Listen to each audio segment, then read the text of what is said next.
Imagine standing under a starlit sky, watching ancient light from distant galaxies finally reach your eyes after traveling for billions of years. That light moved at exactly 299,792,458 meters per second through the vacuum of space. We call this the speed of light, and it's one of the most precisely known constants in all of physics. But here's something that might surprise you. Despite centuries of scientific progress, despite our ability to measure time to within billionths of a second using atomic clocks, despite our mastery of GPS satellites that depend on the speed of light for their operation, we have never actually measured light traveling in just one direction. Every single measurement of light speed that has ever been performed, from the earliest experiments in the 1600s to the most sophisticated laboratory tests today, has involved light making a round trip. Light travels from point A to point B, then bounces back to point A, and we measure the total time for the entire journey. We divide the total distance by the total time, and we get that famous number. This isn't just a technical detail. It's a profound mystery that touches the very foundations of how we understand time, space, and reality itself. The question of light's one-way speed has puzzled physicists and philosophers for over a century, and it reveals something startling about the limits of what we can know about our universe. You see, measuring light in one direction requires something seemingly simple: synchronizing two clocks at different locations. But when you dig deeper, you realize that synchronizing distant clocks without already assuming the speed of light is virtually impossible. It's a circular problem that leads us into the heart of Einstein's theory of relativity and forces us to question what we mean by time itself. This is the story of the one-way speed of light, a question that physics can't answer yet, and perhaps never will. It's a journey that will take us from the historical experiments that first revealed light's finite speed, through Einstein's revolutionary insights about space and time, to the cutting edge of modern physics, where our very concepts of distance and duration might emerge from something even more fundamental. To understand why this matters, we must start with how light speed became the bedrock of modern physics. The story begins in 1676 with a Danish astronomer named Ole Rømer, who was watching Jupiter's moons through his telescope at the Paris Observatory. He was part of an ambitious project to create better maps for navigation by using the predictable eclipses of Io, one of Jupiter's largest moons, as a kind of cosmic clock. But Rømer noticed something that puzzled him deeply. The eclipse timings seemed to drift throughout the year in a very specific pattern. When Earth was moving toward Jupiter in its orbit, the eclipses of Io happened slightly earlier than his careful calculations predicted. When Earth was moving away from Jupiter 6 months later, the eclipses occurred noticeably later than expected. The difference wasn't random or due to measurement errors. It followed Earth's orbital motion with mathematical precision. Rømer realized he was witnessing something extraordinary that challenged the prevailing wisdom of his time. Light itself had a finite speed. Most scholars of the 17th century, including many followers of René Descartes, believed that light traveled instantaneously across any distance. But the changing distance between Earth and Jupiter as they orbited the Sun meant that light from Io's eclipses had to travel different distances to reach us. When we were closer to Jupiter, roughly 93 million kilometers closer at maximum, the light arrived sooner because it had less distance to cover. When we were farther away, it took longer for the light to make the longer journey across space. Rømer calculated that light took about 16 minutes to cross the diameter of Earth's orbit, giving him the first reasonable estimate of light's speed. This discovery sent shockwaves through the scientific community. Light was no longer an instantaneous phenomenon, but something that moved through space at a measurable, though incredibly fast, rate. It opened up entirely new questions about the nature of light and space itself. For the next 2 centuries, scientists refined their measurements of light speed using increasingly sophisticated and ingenious methods. In 1850, French physicist Hippolyte Fizeau designed a brilliant terrestrial experiment. He used a rapidly rotating gear wheel with precise teeth to chop up a beam of light into brief pulses. The light traveled 8 kilometers to a distant mirror and returned to the rotating wheel. By adjusting the wheel's rotation speed, Fizeau could control whether the returning light would pass through the gaps between teeth or be blocked by the teeth themselves. When the wheel spun at just the right speed, the light pulse that had been transmitted through one gap would return to find the next gap perfectly aligned. This gave him a direct measurement of light speed over a known terrestrial distance. Later, Albert Michelson perfected this technique using rotating mirrors instead of gear wheels, achieving remarkable precision for his time. His measurements in the 1870s and 80s brought the value of light speed to within 1% of our modern accepted value. Michelson's work was so precise that he became the first American to win a Nobel Prize in physics. But all these experiments, from Rømer's astronomical observations to Michelson's laboratory measurements, shared one crucial characteristic that would later prove significant. They all measured round-trip speeds. Light would travel from the source to a mirror or reflector, then return to the detector or observer. The total distance was divided by the total time, giving what we now call the two-way speed of light. This seemed like a minor technical detail at the time. After all, if light travels at a constant speed, shouldn't it be the same in both directions? Most physicists assumed the answer was obviously yes, but this assumption would later be challenged in ways no one could have imagined. Then came 1887 and one of the most famous and consequential experiments in physics history. Albert Michelson and Edward Morley set out to detect Earth's motion through what they believed was a cosmic medium called the luminiferous ether.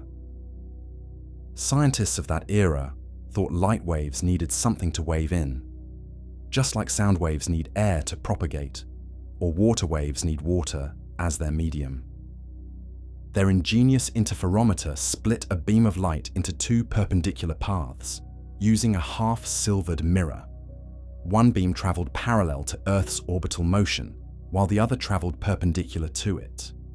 If Earth was moving through the ether at 30 kilometers per second in its orbit around the Sun, light should encounter an ether wind that would make it travel at slightly different speeds in different directions relative to our planet's motion. The experiment was extraordinarily sensitive, capable of detecting speed differences of just a few parts in a billion. Michelson and Morley expected to see interference fringes shift as Earth's motion carried their apparatus through the ether at different angles throughout the day and seasons. The result was shocking and completely unexpected. No difference at all. Light traveled at exactly the same speed in every direction they tested, regardless of Earth's motion through space. The interference pattern remained stubbornly constant. This null result was so surprising that Michelson and Morley repeated their experiment multiple times, convinced they had made an error. Other scientists proposed various explanations to save the ether theory. Maybe Earth dragged the ether along with it. Maybe objects contracted in the direction of motion just enough to hide the effect. These ad hoc explanations became increasingly contrived and unsatisfying as more precise experiments confirmed the null result. The Michelson-Morley experiment devastated the concept of the luminiferous ether and set the stage for a revolution in physics that would come 18 years later. It showed that light's speed appeared to be the same in all directions, but it couldn't explain why this should be true. In 1905, a 26-year-old patent clerk named Albert Einstein published his theory of special relativity in a German physics journal. Einstein made a bold assumption that seemed almost absurd to many of his contemporaries. He postulated that the speed of light in vacuum is constant for all observers, regardless of their motion or the motion of the light source. This wasn't just a summary of experimental results. It was a fundamental postulate about the nature of reality itself, Einstein realized that if you take this idea seriously, it leads to revolutionary conclusions about space and time. Einstein's insight was profound and mathematically beautiful. If light speed is truly constant for all observers, then space and time themselves must be flexible. As objects approach the speed of light, time slows down relative to stationary observers, and lengths contract in the direction of motion. These aren't just apparent effects due to measurement difficulties. They're real changes in the fabric of space-time itself. The speed of light became the cosmic speed limit, the maximum rate at which cause and effect can propagate through the universe. Nothing with mass can reach this speed, but massless particles like photons always travel at exactly this speed. It's not just the speed of light, it's the speed of causality itself. This led to the most famous equation in physics, E equals mc squared, linking mass and energy through the speed of light squared. It predicted time dilation that would be measured in fast-moving particles, length contraction that would affect the behavior of matter at high speeds, and the relativity of simultaneity that would revolutionize our understanding of time. Events that appear simultaneous to one observer might happen at different times for another observer moving at high speed relative to the first. There is no universal now that all observers agree upon. The concept of absolute time, which had seemed so obvious and fundamental since Newton, simply doesn't exist in Einstein's universe. Modern physics embraced Einstein's framework completely over the following decades. Every prediction of special relativity has been confirmed by experiment. Particle accelerators routinely accelerate electrons and protons to speeds where relativistic effects become enormous. GPS satellites must account for time dilation, or their navigation signals would be off by kilometers. The speed of light became so fundamental to physics that in 1983, the international scientific community made a remarkable decision. They redefined the meter itself in terms of light speed. Instead of measuring how fast light travels using a physical standard, like the distance between marks on a platinum bar, we now define the meter as the distance light travels in vacuum during exactly 1,299,792,458 of a second. This makes the speed of light an exact value by definition, not a measured quantity. We've measured it so precisely using round-trip methods over the previous century that we've essentially made it the ruler for measuring all other distances. The second is defined by atomic transitions, and the meter is defined by how far light travels in a fraction of a second. Every GPS satellite orbiting Earth, every particle accelerator pushing matter to extreme speeds, every precision timing system that coordinates our technological civilization depends on this exact value. The speed of light has become the foundation upon which we build our understanding of space, time, energy, and matter. But here's the remarkable thing that brings us back to our central mystery. All these measurements, from Rømer's patient observations of Jupiter's moons in 1676 to the most sophisticated laser interferometry experiments today, have been round-trip measurements.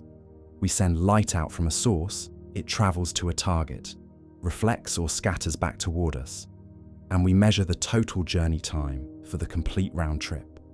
The question that has never been directly answered is this: does light necessarily travel at the same speed in both directions during that round trip? Could it be moving faster from point A to point B, but slower from point B back to point A, as long as the average speed over the complete journey equals our measured value of 299,792,458 meters per second? This isn't just an academic curiosity or a philosophical puzzle. It's a question that strikes at the heart of how we define time itself, whether the universe has any kind of preferred direction, and what we mean when we say two events happen simultaneously. The implications reach into the deepest foundations of physics and challenge our most basic assumptions about reality. But two-way measurements don't tell the whole story. Measuring one-way speed brings unexpected difficulties that have puzzled physicists for over a century and reveal the hidden assumptions built into our understanding of time and space. To understand why measuring light's one-way speed is so fundamentally different from measuring its round-trip speed, imagine a simple thought experiment. You're standing at point A with a laser and an atomic clock. Your friend is standing at point B, exactly 1 kilometer away, also with an atomic clock. You want to measure how long it takes light to travel from your position to your friend's position. This seems straightforward. You shine the laser toward your friend at exactly noon according to your clock. Your friend notes the time when the light arrives according to their clock.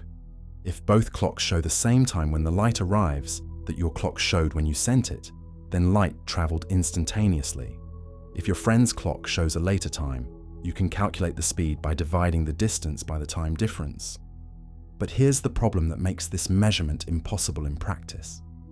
How do you know that your clock and your friend's clock are synchronized? How can you be certain that when your clock reads noon, your friend's clock also reads exactly noon? You might think this is easy to solve. Just get both clocks from the same manufacturer, set them to the same time while they're sitting next to each other, then carefully transport one to point B while keeping it running. But Einstein's theory of relativity tells us that moving clocks run at different rates than stationary ones.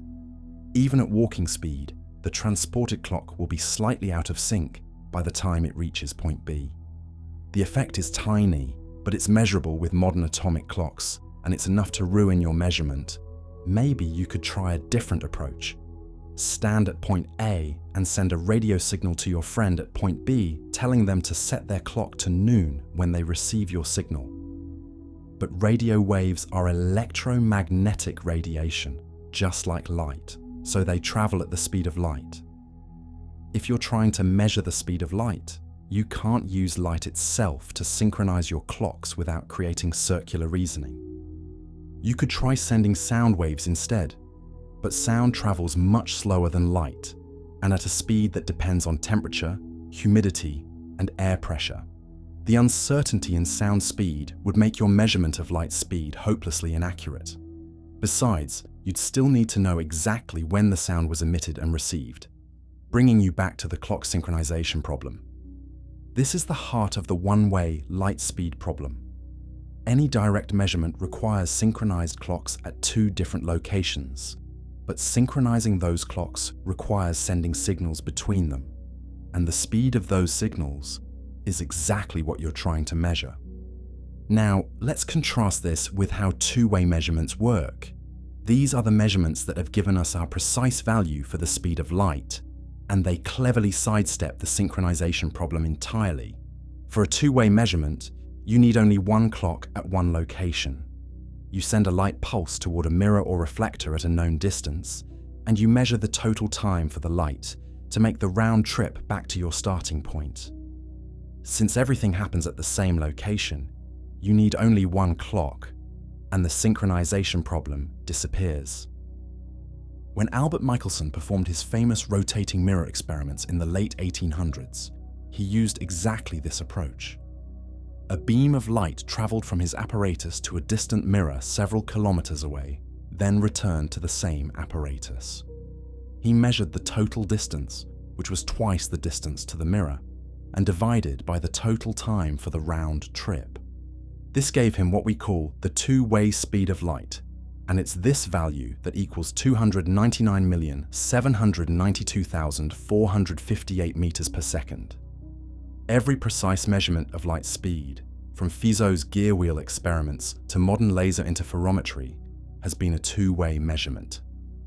But here's the crucial insight that most people miss. A two-way measurement only tells you the average speed for the complete journey.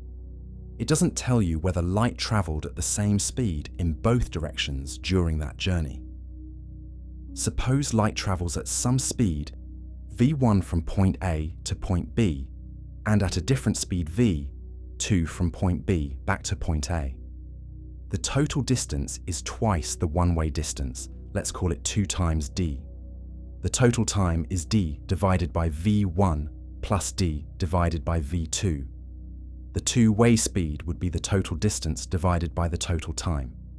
Working through the mathematics, the two-way speed equals 2 times v1 times v2 divided by the quantity v1 plus v2.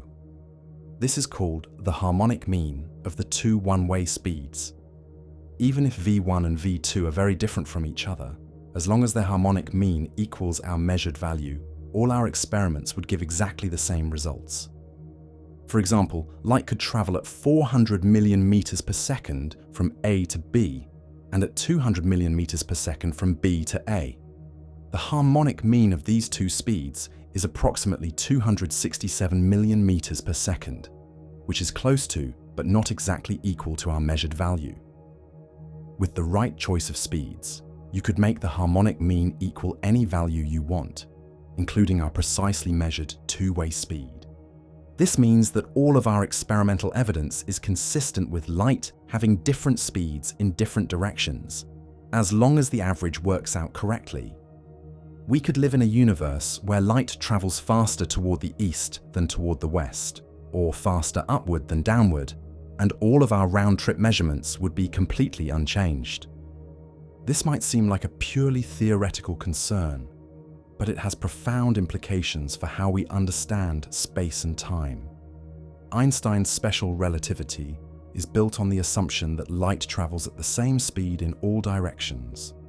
This assumption leads to all the famous consequences of relativity, time dilation, length contraction, and the relativity of simultaneity. But what if this assumption is wrong? What if light does travel at different speeds in different directions?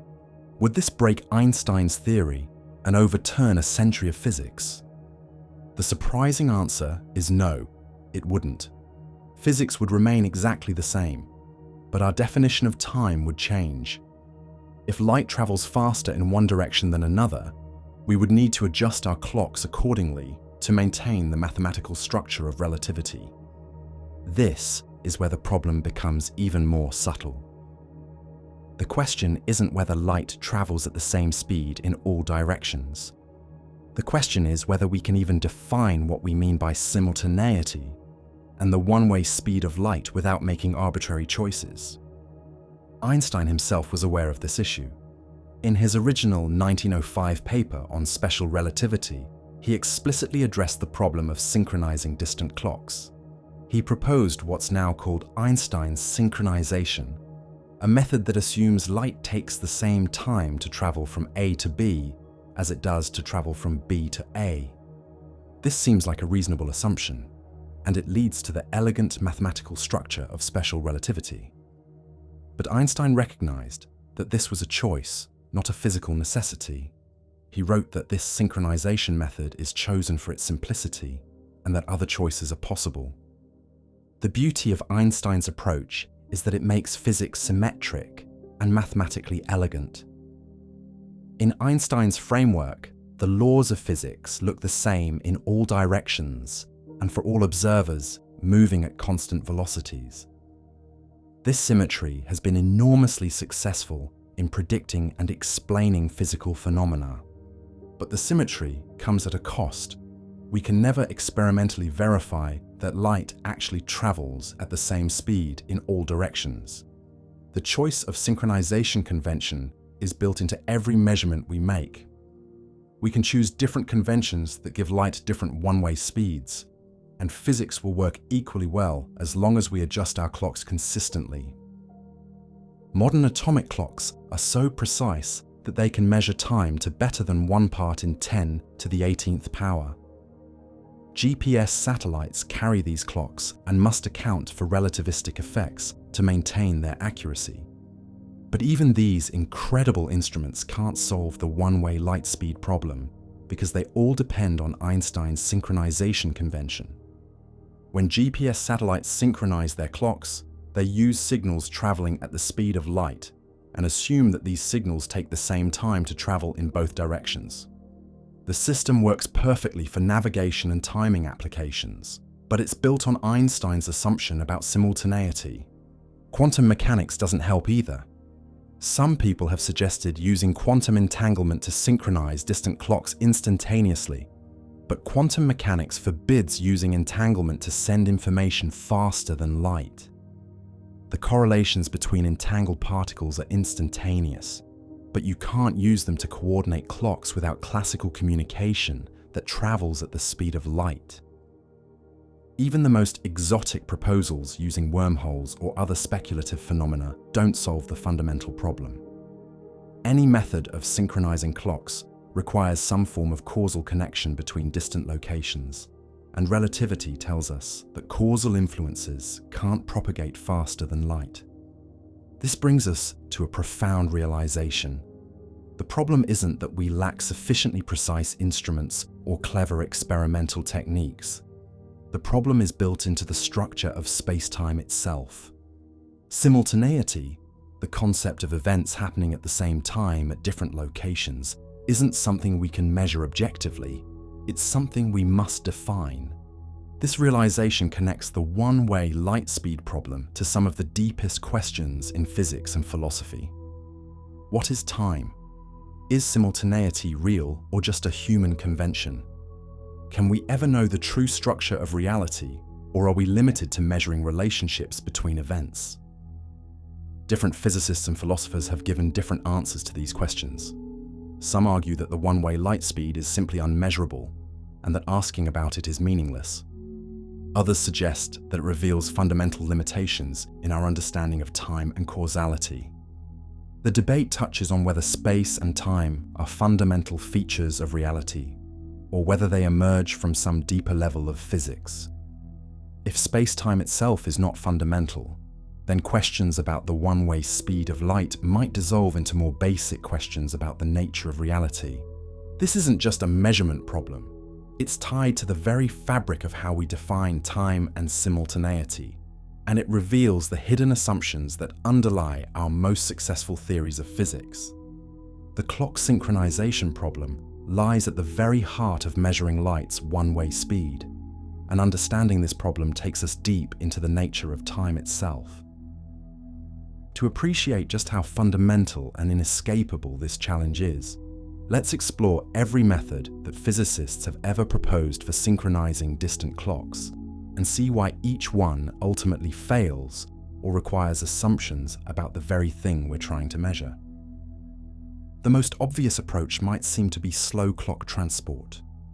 Take two identical atomic clocks, synchronize them while they're sitting next to each other, then slowly and carefully transport one of them to a distant location. If you move the clock slowly enough, you might think that relativistic effects would be negligible and the clocks would remain synchronized.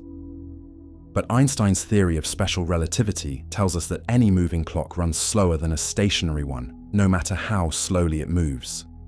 The effect is given by the time dilation formula, where the moving clock's rate is multiplied by the square root of 1 minus v squared divided by c squared, where v is the clock's velocity and c is the speed of light. For everyday speeds, this factor is incredibly close to 1, but modern atomic clocks are so precise that they can detect even these tiny effects. If you walk at just 1 meter per second while carrying an atomic clock, it will lose about 5.5 femtoseconds for every second of travel time. A femtosecond is 1 quadrillionth of a second, but light travels about 300 micrometers in a femtosecond, so this tiny time difference could throw off your light speed measurement significantly. Even worse, the path you take matters. If you carry the clock in a straight line, it experiences constant velocity and predictable time dilation. But if you accelerate, decelerate, or change direction, the clock experiences additional effects that depend on the details of its motion. General relativity tells us that gravity also affects clock rates, so the altitude changes during transport introduce further complications. You might try to solve this by calculating all these relativistic corrections and adjusting the transported clock accordingly. But those calculations require you to know the speed of light precisely, which is exactly what you're trying to measure. You're stuck in a circular logical trap. What about using light signals themselves to synchronize the clocks? This is actually the method that Einstein proposed in his original relativity paper, and it's the foundation of how we coordinate time in the modern world. The procedure seems straightforward. At exactly noon, according to your clock at point A, You send a light signal to your colleague at point B. When they receive the signal, they set their clock to noon, plus the travel time for light to cross the distance between you. But here's the problem. How do you know the travel time? If the distance between A and B is 1,000 meters, and light travels at 299,792,458 meters per second, then the travel time is about 3.3 microseconds. Your colleague should set their clock to noon, plus 3.3 microseconds when they receive your signal. But this calculation assumes that light travels at the same speed from A to B as our measured two-way speed. That's exactly the assumption we're trying to test. If light actually travels faster or slower in the A to B direction, then this synchronization method will introduce systematic errors into any subsequent one-way speed measurement. Einstein was well aware of this circularity. In his 1905 paper, he wrote that we define two clocks as synchronous if light appears to take equal times to travel between them in both directions. He recognized that this was a definition, not a measurement of any physical property. This defining of simultaneity through light signals has profound consequences. It means that simultaneity itself becomes relative. Two observers moving relative to each other will disagree about whether distant events happen at the same time, even if they both use Einstein's synchronization. What appears simultaneous to one observer happens at different times according to another observer. Some physicists have proposed using other types of signals to avoid the circularity. What if we use sound waves, for example? Sound travels much slower than light, at about 343 meters per second in air at room temperature, so we could easily measure its speed using light-based timing systems. You could send a sound signal from A to B to synchronize the clocks, then use those synchronized clocks to measure light's one-way speed. The problem is that sound speed depends on temperature, humidity, air pressure, and wind conditions. These factors change constantly and are difficult to measure with the precision needed for accurate light speed measurements. More fundamentally, measuring sound speed accurately requires precise timing, which brings you back to the clock synchronization problem. To know that sound travels at 343 meters per second, you need synchronized clocks to measure its travel time. You're just pushing the problem back one level without solving it. Mechanical signals fare even worse. You could try stretching a rope or cable from A to B and sending synchronization signals by pulling on one end. But elastic waves in solid materials travel at speeds much slower than light, and those speeds depend on the material properties, temperature, and tension in complex ways. The delays and distortions in mechanical systems make them completely inadequate for precision timing. What about electromagnetic signals at frequencies other than visible light? Radio waves, microwaves, infrared, ultraviolet, and gamma rays are all electromagnetic radiation, just like visible light. They all travel at exactly the same speed in vacuum, so using them for synchronization involves exactly the same circularity as using visible light. Some researchers have explored using the Global Positioning System for clock synchronization. GPS satellites carry extremely precise atomic clocks and broadcast timing signals that allow receivers to determine their position and synchronize their clocks. But GPS is built on Einstein's synchronization convention. The satellite clocks are synchronized using light speed signals and the assumption that those signals travel at the same speed in all directions. GPS works extraordinarily well for navigation and timing applications, precisely because it uses a consistent synchronization convention, but it can't solve the one-way light speed problem, because it's built on the same assumptions we're trying to test. Quantum mechanics offers some tantalizing possibilities that initially seem to sidestep these problems. When two particles become quantum entangled, measurements on one particle instantly affect the other, regardless of the distance between them. This suggests that quantum entanglement might provide instantaneous communication that could synchronize distant clocks without using light speed signals. Unfortunately, the laws of quantum mechanics forbid using entanglement to send information faster than light. The quantum correlations between entangled particles are indeed instantaneous, but you can't use them to send coordinated signals.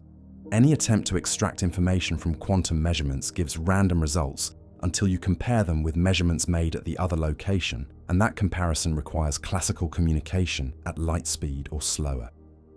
Quantum clock synchronization protocols exist and are used in some applications, but they all require classical communication channels that operate at the speed of light. They can provide enhanced security or precision compared to classical methods, but they don't escape the fundamental limitation that prevents measuring light's one-way speed. Even more exotic proposals run into similar problems.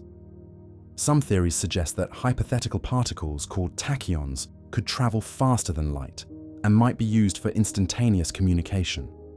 But tachyons, if they exist, would create causality paradoxes, where effects could precede their causes. Most physicists believe tachyons don't exist, and even if they did, using them for communication would require detecting and controlling them, which would likely involve electromagnetic interactions that bring us back to light speed limitations. Wormholes, theoretical shortcuts through space-time that appear in general relativity, might allow signals to travel between distant locations faster than light could travel through normal space. But wormholes are highly speculative, require exotic matter with negative energy density to remain stable, and would probably require advanced technology based on our understanding of light and electromagnetic phenomena. The synchronization problem becomes even more subtle when we consider gravity and general relativity. Clocks at different gravitational potentials run at different rates. A clock on Earth's surface runs slightly slower than a clock in orbit, and the difference is measurable with modern atomic clocks. GPS satellites must constantly correct for this gravitational time dilation to maintain their accuracy. This means that even if we could solve the problem of synchronizing clocks in flat space-time, we'd face additional challenges in the real universe where gravity affects the flow of time. Different locations experience different gravitational fields, so their clocks naturally run at different rates. Synchronizing them requires detailed knowledge of the gravitational field, which depends on the distribution of matter and energy throughout the universe. The problem becomes recursive. To map the gravitational field accurately, you need to know the positions and motions of massive objects. But measuring positions and motions requires synchronized clocks and precise timing. You need to know the gravitational field to synchronize your clocks, but you need synchronized clocks to measure the gravitational field. Einstein's general relativity provides a framework for handling these complications, but it's built on the assumption that the speed of light is the same in all directions in locally flat regions of space-time. The theory works magnificently for predicting and explaining gravitational phenomena, from planetary orbits to black holes to gravitational waves. But it incorporates Einstein's synchronization convention as a fundamental assumption. Some physicists have explored alternative synchronization procedures that don't assume light travels at equal speeds in both directions. Hans Reichenbach, a philosopher of science, showed in the 1920s that you can define simultaneity in infinitely many different ways, all of which are consistent with the laws of physics as long as you adjust your clocks appropriately. Reichenbach introduced a parameter called epsilon that determines how you split the travel time for round-trip light signals. Einstein's synchronization corresponds to epsilon equals 1/2, meaning you assume light takes equal times in both directions. But you could choose epsilon equals 0.3, which would mean light takes 30% of the round-trip time, going from A to B, and 70% coming back from B to A. Any choice of epsilon between 0 and 1 gives a valid synchronization procedure that makes the laws of physics work correctly. Different choices lead to different one-way light speeds, but all the observable consequences remain the same. Physics becomes a matter of convention rather than measurement. This conventionality extends beyond just the speed of light. Your choice of synchronization affects how you measure the lengths of moving objects, the rates of moving clocks, and even the timing of cause and effect relationships. What appears to be objective physical properties turn out to depend on arbitrary human choices about how to define simultaneity. The realization that clock synchronization involves arbitrary choices has profound implications for our understanding of time. It suggests that time isn't simply an objective feature of reality that we measure, but partly a human construction that we impose on our observations. The flow of time and the concept of simultaneity might be more like the choice of coordinate systems in geometry, useful for calculations, but not necessarily reflecting any deep truth about reality. This doesn't mean that time is completely arbitrary or that physics reduces to pure convention. The two-way speed of light, the causal structure of space-time, and the laws governing how events influence each other are all objectively measurable and independent of our choices. But the precise timing of individual events and the question of which events happen simultaneously depends on conventions that we can't test experimentally. The clock synchronization problem thus reveals something fundamental about the limits of measurement and the role of convention in physics. It shows us that some questions that seem like they should have objective answers actually depend on choices we make about how to define our concepts and coordinate our measurements. This isn't just a technical detail about precision timing. It's tied to the very fabric of how we define time and simultaneity, and it reveals the hidden assumptions that underlie our most basic understanding of causality and the structure of space-time. The idea that simultaneity might be a matter of convention rather than physical fact was one of the most radical insights to emerge from Einstein's theory of relativity. But it was a German philosopher of science named Hans Reichenbach who, in the 1920s, developed this insight into a full mathematical framework that revealed just how deep the conventionality goes. Reichenbach's work showed that the one-way speed of light isn't something we can measure objectively. Instead, it's something we define through our choice of how to synchronize clocks. This might seem like a technical detail, but it has profound implications for how we understand the nature of time, causality, and physical reality itself. To understand Reichenbach's insight, imagine again our scenario with two observers at points A and B, separated by a known distance. Observer A sends a light signal toward observer B at time t1 according to A's clock. The signal reflects off a mirror at B and returns to A at time t2 according to A's clock. The total round-trip time is t2 minus t1, and the two-way speed of light is twice the distance divided by this round-trip time. Now comes the crucial question: when exactly did the light signal reach point B? Einstein's synchronization assumes it happened at the time t1 plus half of the round-trip time. This means Einstein assumes the light took equal times to travel from A to B and from B back to A. But Reichenbach pointed out that this is just one possible choice among infinitely many. We could equally well assume that the light reached B at time t1 plus epsilon times the round-trip time, where epsilon is any number between 0 and 1. If epsilon equals 1/2, we get Einstein's synchronization. If epsilon equals 0.3, we assume the light took 30% of the round-trip time to go from A to B and 70% to return. Each choice of epsilon corresponds to a different definition of simultaneity and a different one-way speed of light. With epsilon equals 0.3, light would travel faster from A to B than our measured two-way speed, and slower from B to A. With epsilon equals 0.7, it would be the opposite. Every choice gives the same two-way speed, but different one-way speeds. The remarkable thing is that all these choices are completely equivalent from the standpoint of physics. You can't perform any experiment that would tell you which value of epsilon is correct. The laws of physics work identically regardless of which synchronization convention you choose. as long as you're consistent about it. This equivalence isn't just a mathematical curiosity. It reflects something deep about the structure of physical reality. The causal relationships between events, the two-way speed of light, and all the measurable consequences of physical laws remain the same regardless of your choice of epsilon. Only the specific timing of individual events changes, and that timing turns out to be unobservable. To see how this works in practice, consider a simple example. Suppose light travels from A to B, and you want to calculate how much time this journey takes. With Einstein's synchronization, epsilon equals 1/2. The journey takes exactly half the round-trip time.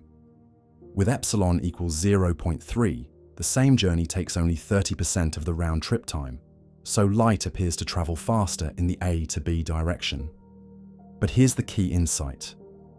Any physical process that depends on the time for light to travel from A to B will be affected in exactly the same way by your choice of epsilon. If light travels faster from A to B, then all the clocks and measuring devices at B will be adjusted accordingly, and all your measurements will give results that are perfectly consistent with the faster light speed. Imagine you're trying to measure the length of a moving object using synchronized clocks at different positions. With different choices of epsilon, you'll synchronize those clocks differently, which will change your measurements of when the front and back of the object pass different reference points. But the change in clock synchronization exactly compensates for the change in light's one-way speed, so your final measurement of the object's length comes out the same. The same thing happens with measurements of time dilation. Moving clocks appear to run slow compared to stationary ones, but the amount of time dilation you measure depends on how you synchronize your reference clocks. Different epsilon values give different synchronizations, which change the apparent rate of the moving clock, but the changes always cancel out in any measurable quantity. This isn't just true for electromagnetic phenomena. Reichenbach's analysis applies to all physical processes. Mechanical waves, gravitational effects, quantum phenomena, and even hypothetical faster-than-light signals would all be affected in exactly the same way by changes in the synchronization convention. The epsilon parameter appears in every calculation, but it always cancels out when you compute anything that can actually be observed. This led Reichenbach to conclude that the one-way speed of light is a matter of convention, not physical fact. We're free to choose any value of epsilon we want, and physics will work equally well with any choice. The question of light's true one-way speed is meaningless, because there's no way to define what we mean by true without making an arbitrary choice. Most philosophers of science have accepted Reichenbach's analysis, and it's become the standard view in discussions of relativity and the philosophy of time. The conventionality of simultaneity is taught in graduate courses on relativity and appears in advanced textbooks on space-time physics. It's considered one of the key insights about the relationship between physics and the concepts we use to describe reality. However, the conventionality thesis isn't without its critics. Some physicists and philosophers have argued that there might be physical reasons to prefer one synchronization convention over others, even if we can't measure the difference directly. One argument focuses on the cosmic microwave background radiation, the afterglow of the Big Bang that fills all of space. This radiation defines a special reference frame, the one in which the radiation appears perfectly uniform in all directions. Observers moving relative to this frame see the radiation shifted toward higher frequencies in their direction of motion and toward lower frequencies in the opposite direction. Some physicists have suggested that this cosmic rest frame might provide a physically preferred synchronization convention. Perhaps light truly does travel at equal speeds in all directions when measured in the cosmic rest frame, and appears anisotropic only to observers moving relative to this frame. This idea has some appeal because it connects the one-way speed of light to cosmology and the large-scale structure of the universe. If there's a cosmic rest frame defined by the microwave background, then maybe there's also a cosmic definition of simultaneity that makes light isotropic. But this argument faces several problems. First, the cosmic microwave background doesn't directly tell us anything about light's one-way speed. It only shows that electromagnetic radiation can define a special reference frame.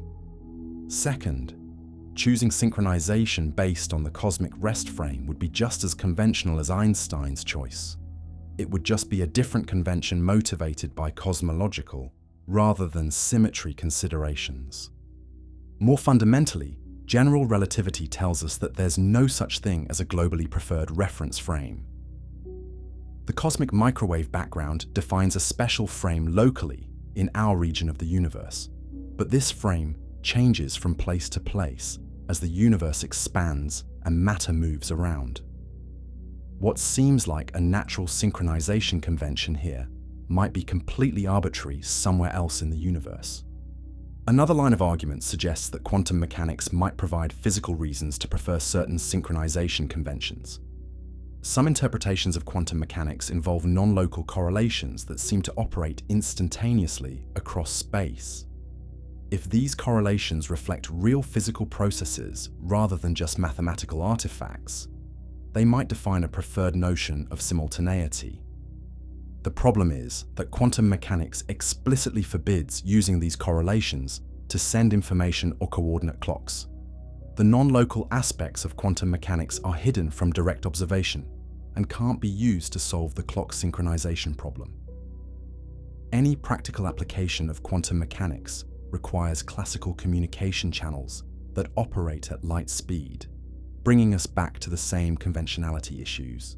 Some physicists have proposed exotic scenarios involving quantum gravity or theories that go beyond Einstein's relativity. Perhaps at extremely small scales or high energies, the structure of space-time itself breaks down in ways that would make certain synchronization conventions more natural than others. These ideas are highly speculative and currently beyond experimental reach. Even if future theories of quantum gravity do provide preferred definitions of simultaneity, they would likely only apply under extreme conditions, very different from our everyday experience. For practical purposes, the conventionality of simultaneity would still apply to all the measurements we can actually perform.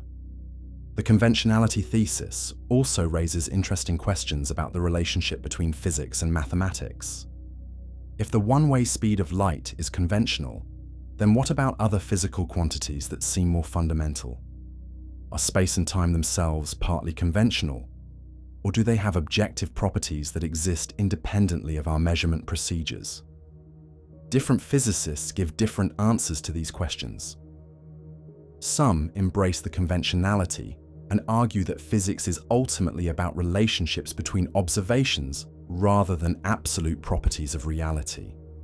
Others maintain that there must be objective facts about space-time structure, even if we can't measure them directly. The debate connects to broader philosophical issues about scientific realism and the interpretation of physical theories. Realists believe that science describes objective features of reality that exist independently of human observation. Anti-realists argue that science is primarily a tool for organizing and predicting our experiences, and that questions about objective reality beyond observation are meaningless or unanswerable. Reichenbach's analysis of simultaneity conventionality supports the anti-realist position, at least for certain aspects of space-time physics. It shows that some questions that seem like they should have objective answers actually depend on arbitrary human choices. This suggests that physics might be more about the relationships between measurements than about the intrinsic properties of an objective reality. However, the conventionality of simultaneity doesn't make all of physics conventional. The two-way speed of light, the causal structure of space-time, and the mathematical relationships encoded in physical laws are all objective and measurable. The conventionality applies specifically to the synchronization of distant clocks and the one-way speeds of signals, not to physics as a whole. Modern relativity textbooks typically present Reichenbach's epsilon parameter as a mathematical tool for exploring different synchronization conventions.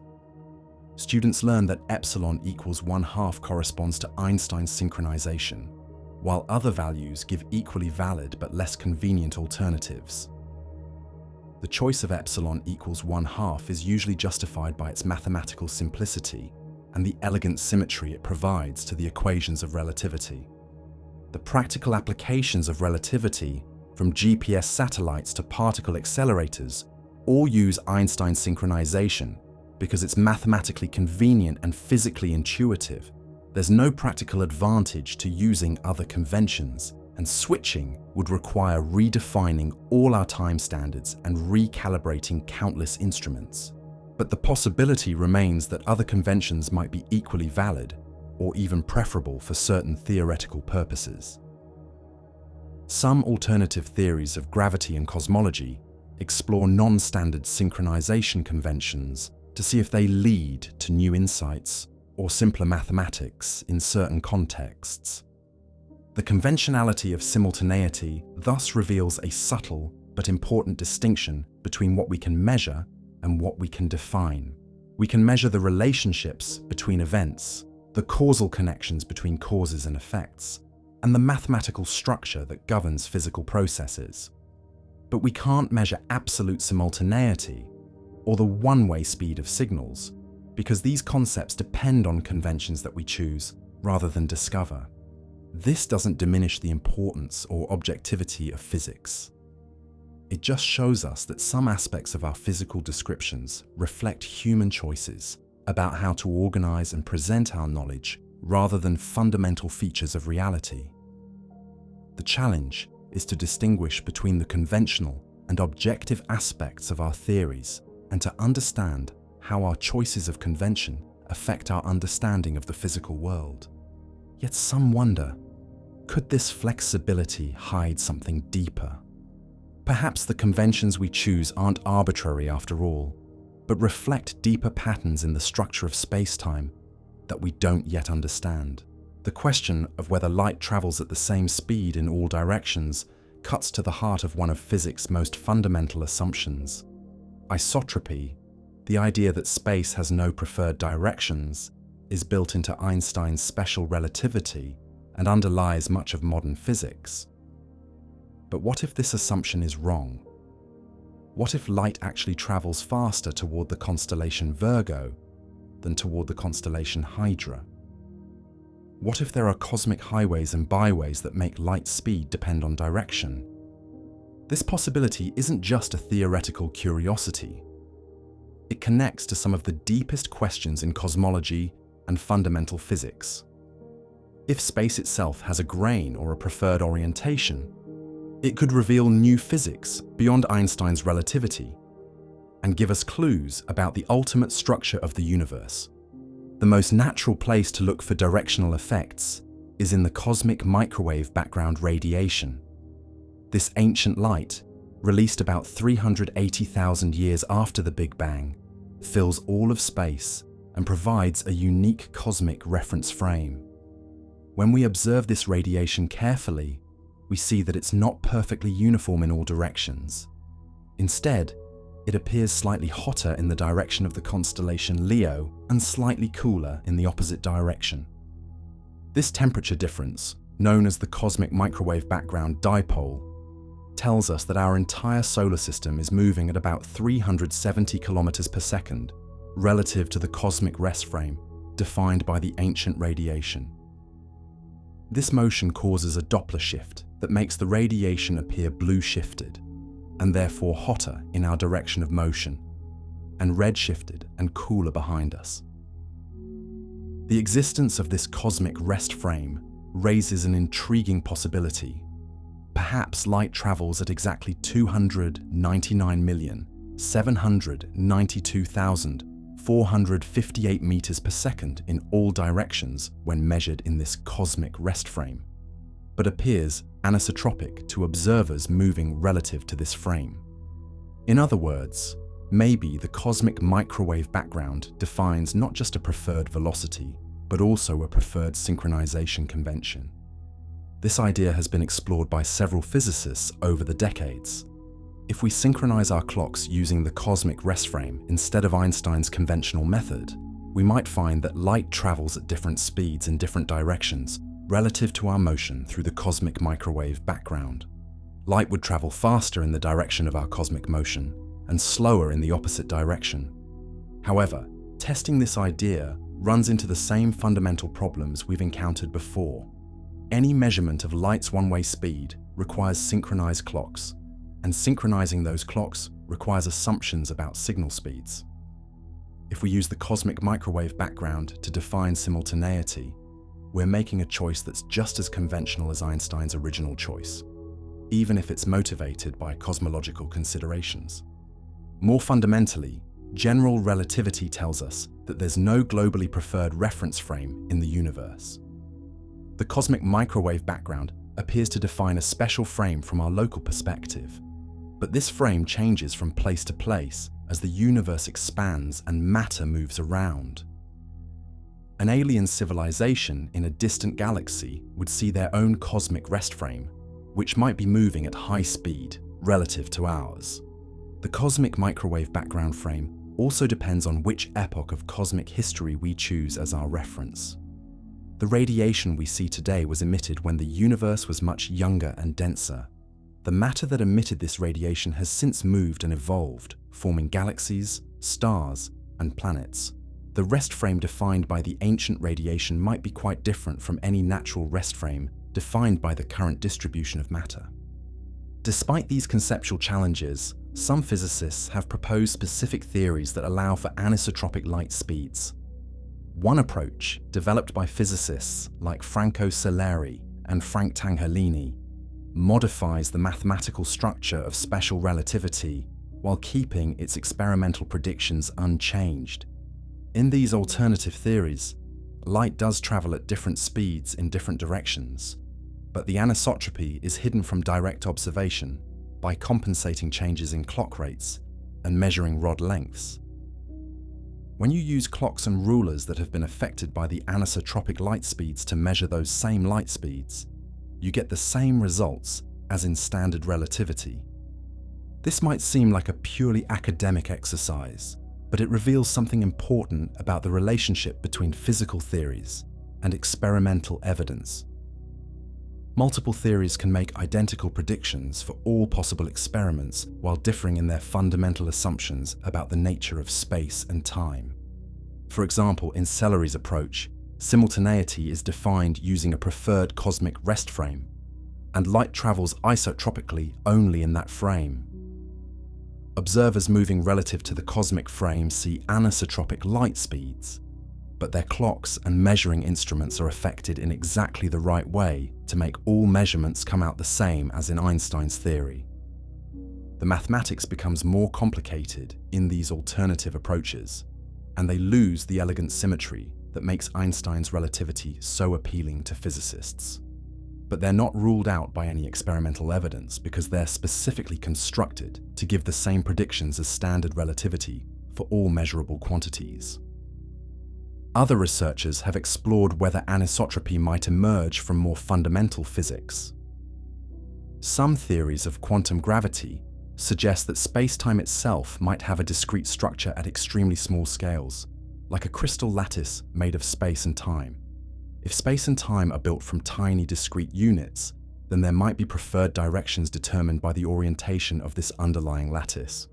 String theory, one of the leading candidates for a theory of quantum gravity, involves extra dimensions beyond the 3 spatial dimensions and one time dimension that we experience directly.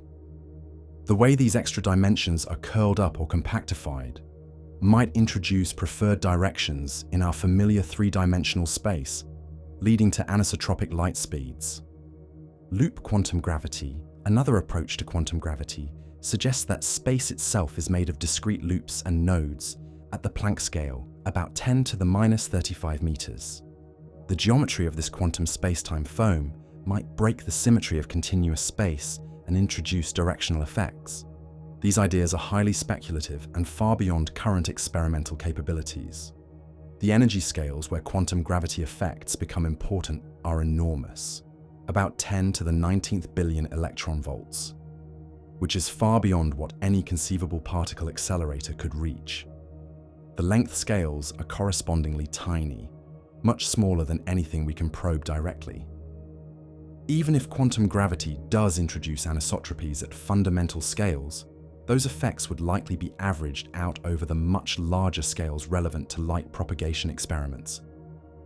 It's similar to how the discrete atomic structure of matter doesn't affect the propagation of long wavelength sound waves, which see matter as a smooth, continuous medium.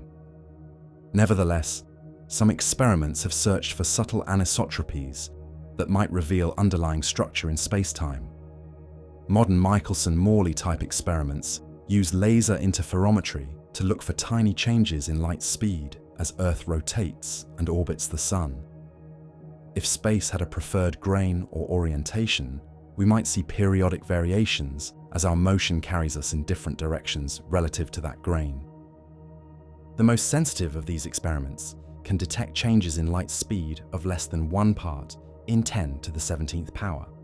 That's an incredibly tiny effect, equivalent to measuring the distance to the moon with an uncertainty smaller than the width of a human hair. So far, all these experiments have found null results, confirming that light travels at the same speed in all directions to extraordinary precision. Astrophysical observations provide another way to search for anisotropic light speeds over cosmic distances. If light from distant galaxies traveled at different speeds in different directions, we might see systematic effects in the timing of variable stars, the polarization of starlight, or the apparent positions of celestial objects. Gamma-ray bursts, the most powerful explosions in the universe, provide particularly stringent tests. These events release enormous amounts of energy in very short times, sending gamma rays racing across billions of light years to reach our detectors. If light speed were anisotropic, gamma rays from bursts in different directions should arrive at slightly different times relative to lower energy photons from the same events. Observations of gamma ray bursts have found no evidence for such timing differences, confirming that high energy photons travel at the same speed as lower energy ones, and that this speed doesn't depend on direction through space. The precision of these tests rivals the best laboratory experiments, but extends over cosmological distances. Pulsar timing provides another sensitive probe of light speed anisotropy. Pulsars are rapidly rotating neutron stars that emit regular pulses of radio waves like cosmic lighthouses. The most stable pulsars keep time better than atomic clocks, with pulse arrival times predictable to within microseconds over periods of years. If light speed varied with direction, the radio pulses from pulsars in different parts of the sky should show systematic timing variations as Earth's orientation changes throughout the year. Careful analysis of pulsar timing data has found no such variations, providing additional evidence that light travels isotropically through space. The search for light speed anisotropy has also been extended to other forms of electromagnetic radiation. Radio telescopes can measure the polarization of radio waves from distant quasars and galaxies. If space had a preferred orientation, the polarization direction might rotate as the waves travel through space, an effect called cosmic birefringence. Some preliminary observations suggested possible evidence for cosmic birefringence, but more careful analysis showed that the apparent rotation could be explained by instrumental effects and foreground contamination from our own galaxy. Current data shows no convincing evidence for anisotropic propagation of radio waves over cosmological distances. Theoretical work has also explored how anisotropic light speeds would affect other physical phenomena. If light traveled at different speeds in different directions, it would change the relationships between electric and magnetic fields, alter the behavior of charged particles, and modify the structure of electromagnetic waves. These changes would propagate through all of electromagnetism and would affect the behavior of atoms, molecules, and condensed matter systems. The fact that atomic spectroscopy works so precisely, that electronic devices function reliably, and that electromagnetic theory successfully predicts countless phenomena provides indirect but powerful evidence for light speed isotropy. The search for anisotropic light speeds thus involves multiple levels of testing, from direct measurements of light propagation to indirect tests through electromagnetic phenomena to astrophysical observations over cosmic scales. The consistent null results across all these different approaches strengthen our confidence that light does indeed travel isotropically, at least to the limits of current experimental precision. However, the theoretical possibility of anisotropy remains open, especially if it's hidden by the kind of compensating effects explored in alternative theories of relativity. The anisotropy might be real but undetectable with current methods, or it might emerge only under extreme conditions that we haven't yet been able to create or observe. The question of isotropy versus anisotropy connects to broader issues about the fundamental symmetries of nature. Physics has been tremendously successful in part because of the powerful symmetries that simplify the equations and reduce the number of free parameters. Spatial isotropy is one of these key symmetries, and breaking it would have far-reaching consequences for our understanding of fundamental physics. Yet the universe does show some large-scale anisotropies. The cosmic microwave background has tiny temperature fluctuations that seed the formation of galaxies and large-scale structure. Dark energy appears to be uniformly distributed, but dark matter clumps into filaments and voids that give the universe a complex, anisotropic structure on large scales. These observed anisotropies operate on scales much larger than those relevant to light propagation experiments, and they change slowly over cosmic time. But they remind us that the universe is not perfectly symmetric, and that our local experience of isotropy might not reflect the global structure of space-time. The search for light speed anisotropy thus remains an active area of research, driven both by the desire to test fundamental assumptions and by the possibility that new physics might reveal itself through tiny violations of expected symmetries. As experimental techniques become more sensitive and theoretical understanding deepens, we may eventually be able to probe anisotropies too small to detect with current methods. Relativity symmetry demands isotropy, but is this a law of nature or just a useful simplification that happens to work well in our local region of spacetime? Einstein's special theory of relativity stands as in all of physics. Its mathematical beauty lies in its fundamental assumption that the speed of light in vacuum is the same for all observers, regardless of their motion or the motion of the light source. This seemingly simple postulate leads to a cascade of revolutionary consequences that completely transformed our understanding of space, time, matter, and energy. But what exactly does it mean for the speed of light to be constant? And how does this assumption weave through the fabric of relativistic physics? To understand the deep connection between light speed constancy and the structure of space-time, we need to explore how Einstein's theory emerges from this foundational principle, and what would happen if we modified or abandoned it. The story begins with Einstein's two fundamental postulates. First, the principle of relativity states that the laws of physics are identical in all inertial reference frames. This means that no experiment performed inside a uniformly moving laboratory can determine whether the laboratory is at rest or moving at constant velocity. Second, the speed of light in vacuum is the same for all observers in inertial frames, regardless of their motion or the motion of the light source. These postulates might seem almost trivial, but they contain within them all the startling consequences of special relativity. The constancy of light speed, combined with the principle of relativity, forces us to abandon our intuitive notions of absolute space and absolute time. Instead, space and time become interwoven into a four-dimensional space-time, where the separation between events depends on the observer's motion. The mathematical machinery that emerges from these postulates is the Lorentz transformation. a set of equations that tells us how space and time coordinates change when we switch from one inertial frame to another. These transformations have a crucial property. They leave the speed of light unchanged. If light travels at speed c in one reference frame, the Lorentz transformations guarantee that it travels at exactly the same speed c in every other inertial frame. This invariance of light speed under Lorentz transformations is not just a mathematical curiosity, it's the foundation upon which all of special relativity rests.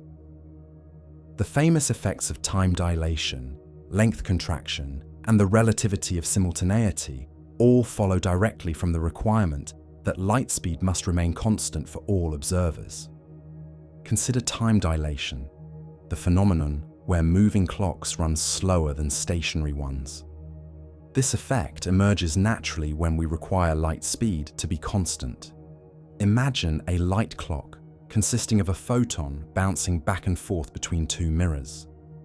In the clock's rest frame, the photon travels straight up and down, covering a distance of 2 times the mirror separation during each tick.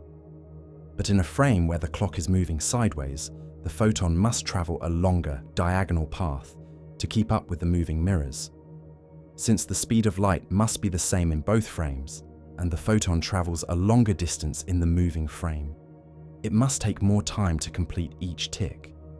The moving clock runs slower, and the amount of time dilation is given by the famous factor of 1 divided by the square root of 1 minus v squared divided by c squared. Length contraction follows from similar reasoning. If a moving object maintained its rest length, then light signals sent between its ends would take different amounts of time in different reference frames, violating the constancy of light speed. The only way to preserve light speed constancy is for moving objects to contract in the direction of motion by exactly the reciprocal of the time dilation factor. The relativity of simultaneity emerges when we consider how to synchronize clocks in different reference frames. Einstein's method assumes that light takes equal times to travel in opposite directions, but observers in relative motion will disagree about which events are simultaneous. Events that happen at the same time according to one observer occur at different times according to another observer, moving relative to the first. All these effects are precisely calibrated to ensure that the speed of light remains constant for all observers. Change any one of them, and you violate light speed constancy. Remove the requirement of constant light speed, and the entire mathematical structure of special relativity becomes arbitrary and unjustified. But here's where the one-way light speed problem creates a subtle complication. When we say that special relativity depends on constant light speed, which speed do we mean? All the experimental confirmations of relativity involve round-trip measurements of light speed. The theory could work equally well if light traveled at different speeds in different directions, as long as the round-trip average equaled our measured value. This realization led some physicists to explore modified versions of relativity where light speed is anisotropic, but the theory's predictions remain unchanged. These approaches, pioneered by researchers like Franco Selleri and Waldir Rodriguez Jr., show that you can construct alternative formulations of relativity where light travels at different speeds in different directions relative to a preferred reference frame. In these alternative approaches, the mathematical structure becomes more complex because you lose the elegant symmetry of Einstein's original formulation. The Lorentz transformations must be modified to account for the directional dependence of light speed, and the simple relationship between space and time coordinates becomes more complicated. However, these modifications are carefully designed to preserve all the observable consequences of standard relativity. Time dilation, length contraction, and energy-momentum relationships all come out the same when you account for the effects of anisotropic light speed on clocks and measuring rods. The theories make identical predictions for every possible experiment. The price of allowing anisotropic light speeds is the loss of Lorentz symmetry, one of the most powerful and elegant principles in physics. In Einstein's relativity, the laws of physics have the same form in all inertial reference frames, and there's no preferred direction or orientation in space. This symmetry greatly simplifies the mathematical structure and reduces the number of free parameters in physical theories. When you allow anisotropic light speeds, you break this symmetry and introduce a preferred reference frame where light travels isotropically. Different observers will see different degrees of anisotropy depending on their motion relative to this preferred frame. The mathematics becomes more complicated, and you need additional parameters to specify the direction and magnitude of the anisotropy. Despite these complications, the anisotropic theories are not ruled out by experiment because they're specifically constructed to reproduce all the predictions of standard relativity. This highlights an important philosophical point about the relationship between physical theories and experimental evidence. Multiple theories can make identical predictions while differing in their fundamental assumptions about the nature of reality. The success of special relativity in explaining and predicting physical phenomena doesn't necessarily prove that light travels isotropically. It proves that the combination of light speed constancy and Lorentz symmetry provides a powerful and accurate framework for understanding electromagnetic phenomena and high-speed motion. But this framework might be an approximation or a special case of a more general theory that allows for anisotropy under certain conditions. Modern tests of special relativity continue to probe the foundations of the theory with ever-increasing precision. Experiments using atomic clocks, laser interferometry, and particle accelerators have confirmed the predictions of relativity to extraordinary accuracy. The theoretical framework has been extended and generalized in general relativity, quantum field theory, and the standard model of particle physics.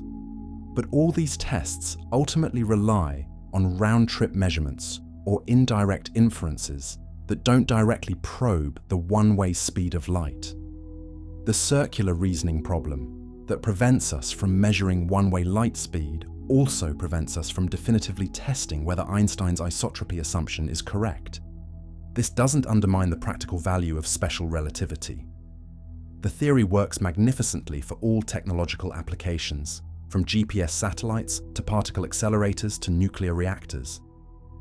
Its predictions have been confirmed in countless experiments, and it forms the foundation for much of modern physics and engineering.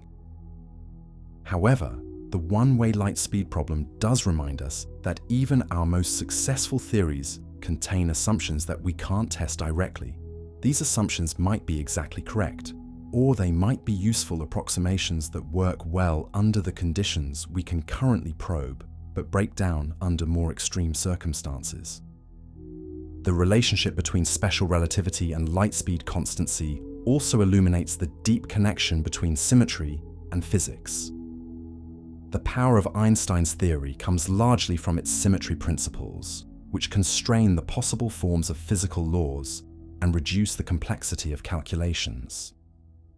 Symmetry has become one of the most important tools in theoretical physics, guiding the development of new theories and helping us understand the fundamental structure of nature. But symmetries can be broken or approximate rather than exact. The electroweak theory, which unifies electromagnetic and weak nuclear forces, involves spontaneous symmetry breaking where an underlying symmetry is hidden by the way particles acquire mass. Grand unified theories attempt to unify all the fundamental forces through symmetries that are broken at high energies, but restored under extreme conditions. The possibility of anisotropic light speeds represents a potential breaking of Lorentz symmetry, one of the most fundamental symmetries in physics. If such symmetry breaking occurs, it might reveal new physics beyond the standard model, or provide clues about the quantum structure of space-time at microscopic scales. Experimental searches for Lorentz symmetry violations have become increasingly sophisticated and sensitive. Modern versions of the Michelson-Morley experiment can detect changes in light speed of less than 1 part in 10 to the 17th power. Atomic clock experiments look for variations in the rates of different types of atomic transitions as Earth rotates and orbits the Sun. Particle physics experiments search for directional effects in the behavior of subatomic particles. So far, all these experiments have found results consistent with exact Lorentz symmetry, confirming Einstein's assumptions to remarkable precision. But the possibility remains that tiny violations might exist at levels below current detection thresholds, or that violations might occur only under extreme conditions that we haven't yet been able to create or observe. The theoretical framework for describing potential Lorentz violations has been developed in what's called the Standard Model Extension, a comprehensive mathematical framework that catalogues all possible ways that Lorentz symmetry could be broken while maintaining other important symmetries and principles. This framework provides a systematic way to search for violations and to interpret the results of experiments. Some theories of quantum gravity predict tiny violations of Lorentz symmetry that might be detectable with sufficiently sensitive experiments. String theory, loop quantum gravity, and other approaches to unifying general relativity with quantum mechanics often involve discrete structures or extra dimensions that could break the perfect symmetry of Einstein's spacetime at very small scales. The energy scales where quantum gravity effects become important are enormous, about 10 to the 19th billion electron volts, far beyond current experimental capabilities. But the effects might accumulate over cosmic distances or in extreme astrophysical environments, potentially creating observable signatures that could be detected with sensitive instruments. The connection between special relativity and light speed constancy thus remains an active area of both theoretical and experimental research. While Einstein's original formulation continues to work perfectly for all practical applications, the deeper questions about the nature of spacetime symmetry and the fundamental structure of reality remain open. The elegance and success of special relativity suggests that Einstein's assumptions about light speed isotropy are probably correct, at least as excellent approximations. But the one-way light speed problem shows us that even our most fundamental assumptions about the nature of space and time involve elements that we must take on faith rather than measure directly. This tension between theoretical elegance and experimental accessibility reveals something profound about the nature of scientific knowledge. Our best theories often involve concepts and assumptions that transcend direct observation, yet they provide powerful and accurate descriptions of the natural world. The challenge is to understand which aspects of our theories reflect objective features of reality and which aspects reflect human choices about how to organize and interpret our observations. Relativity's strength lies in its symmetry and simplicity, not just experimental necessity, but deeper questions arise about what is time if simultaneity isn't real.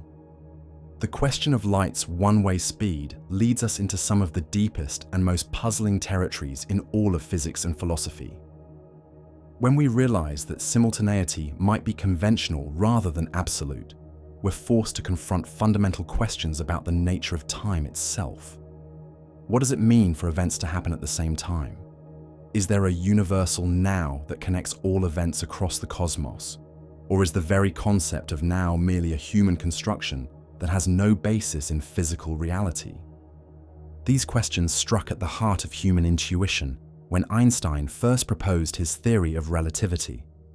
For thousands of years, people had assumed that time flowed uniformly throughout the universe, that there was a cosmic clock that ticked at the same rate everywhere, and that simultaneity was an objective feature of reality.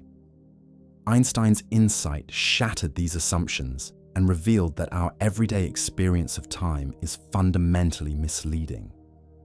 To understand how radical this departure from common sense really is, imagine two events happening in distant parts of the galaxy. A star explodes in the constellation Andromeda at what we might call cosmic time t.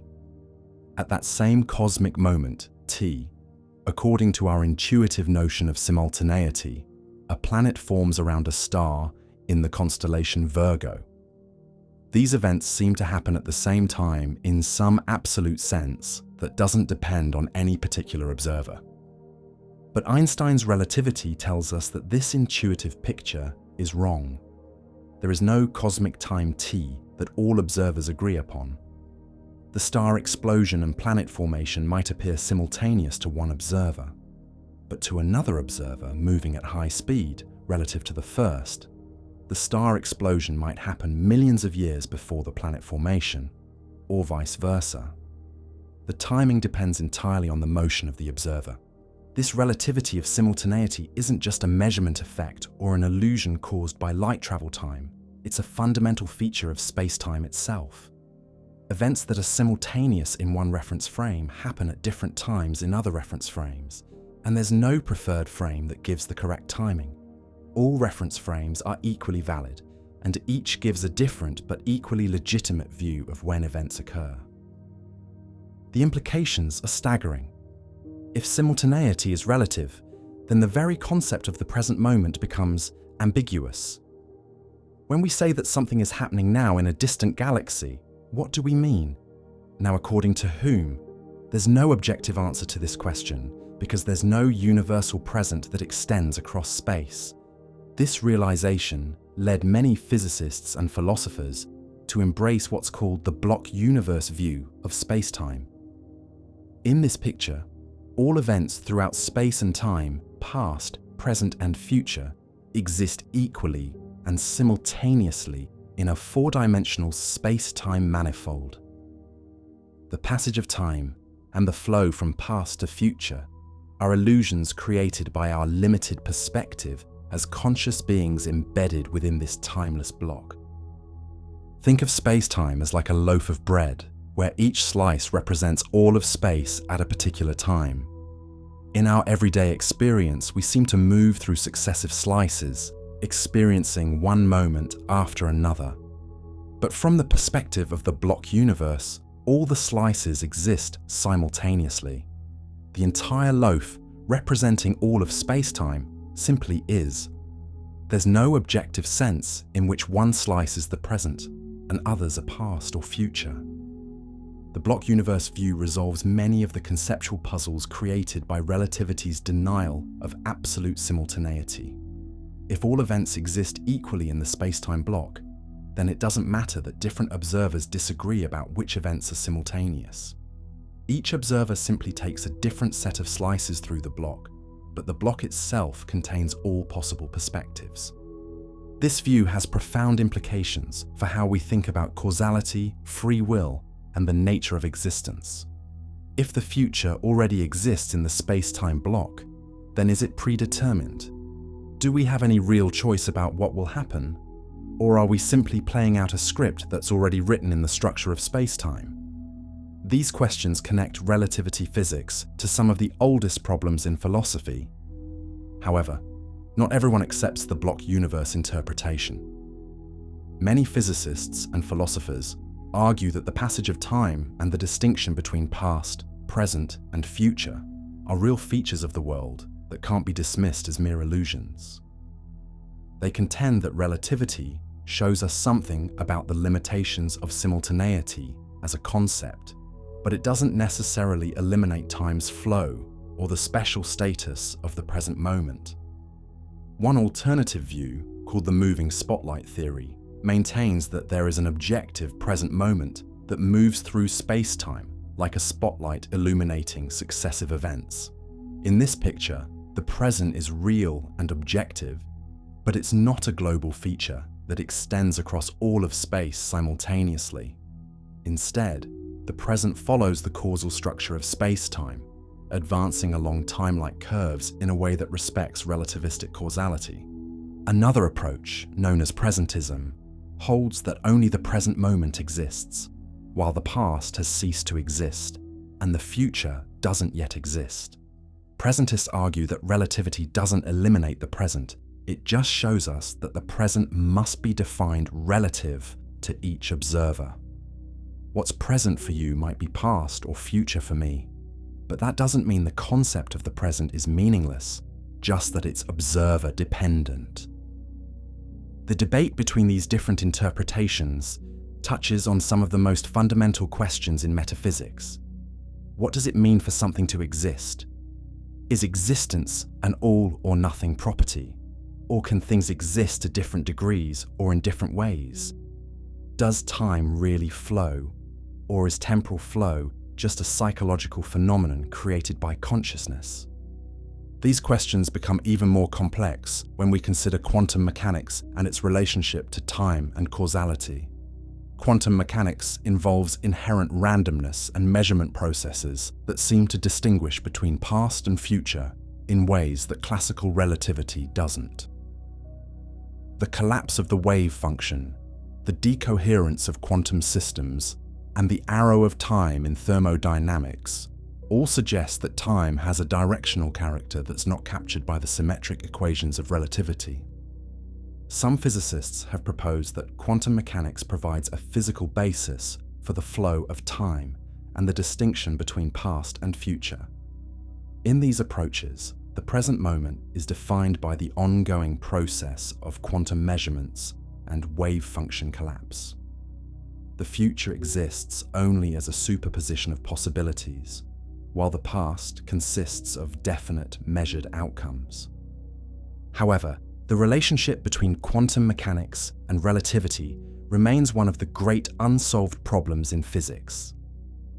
The two theories are based on fundamentally different assumptions about the nature of reality, and attempts to unify them have led to deep conceptual puzzles about space, time, and causality.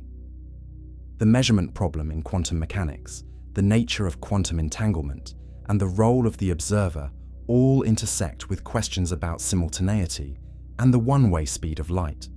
The conventionality of simultaneity that we explored in previous chapters adds another layer of complexity to these debates. If simultaneity is partly a matter of human choice rather than objective physical fact, then what does this tell us about the nature of time itself? Are the different interpretations of time's nature simply different conventions, like different choices of coordinate systems in geometry? Some philosophers argue that the conventionality of simultaneity undermines realist interpretations of space-time. If we can't objectively define what it means for events to be simultaneous, then perhaps space-time itself is partly conventional rather than a fundamental feature of reality. The structure we see in space-time might reflect human choices about how to organize and describe physical phenomena rather than intrinsic properties of the physical world. Others maintain that conventionality applies only to simultaneity, not to the deeper causal structure of space-time. The fact that we can choose different synchronization conventions doesn't mean that causality itself is conventional. Events still have objective causal relationships, even if the precise timing of simultaneous events depends on our choice of reference frame and synchronization procedure. This distinction between causal structure and simultaneity structure has become increasingly important in modern physics. The causal structure of space-time, encoded in the light cones that define which events can influence each other, is observer-independent and physically objective. You can't change causal relationships by choosing different synchronization conventions or coordinate systems.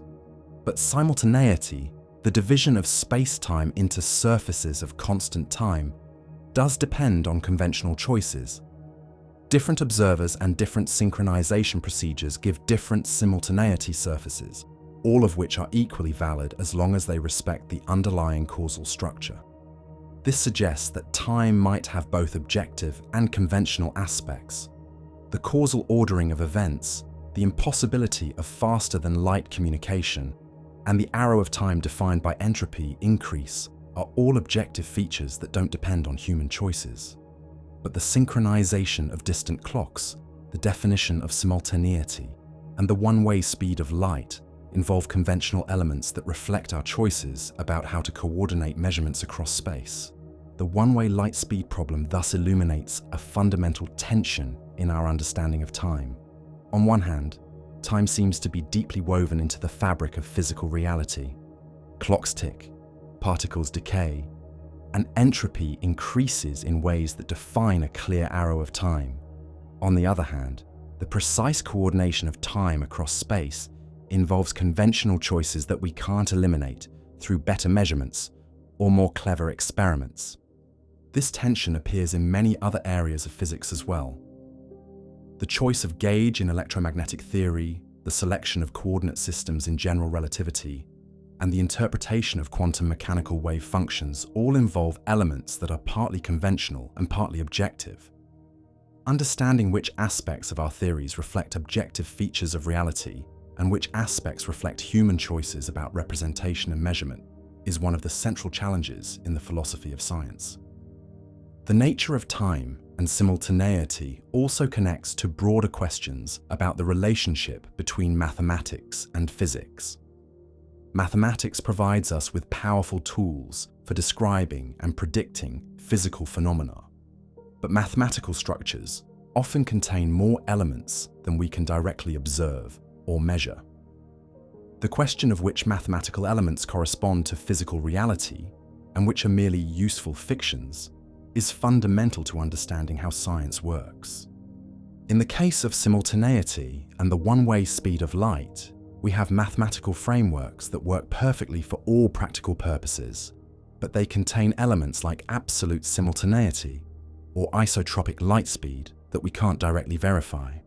These elements might be objectively real, or they might be useful conventions that simplify our calculations without corresponding to measurable properties of the physical world. The debate about time's nature is far from settled, and it continues to evolve as our understanding of physics deepens. New developments in quantum gravity, cosmology, and fundamental physics might eventually resolve some of these questions, or they might reveal new puzzles that we haven't yet imagined. One thing is clear, however. The one-way light speed problem has revealed that even our most basic concepts about time and simultaneity involve subtle assumptions that go beyond direct observation.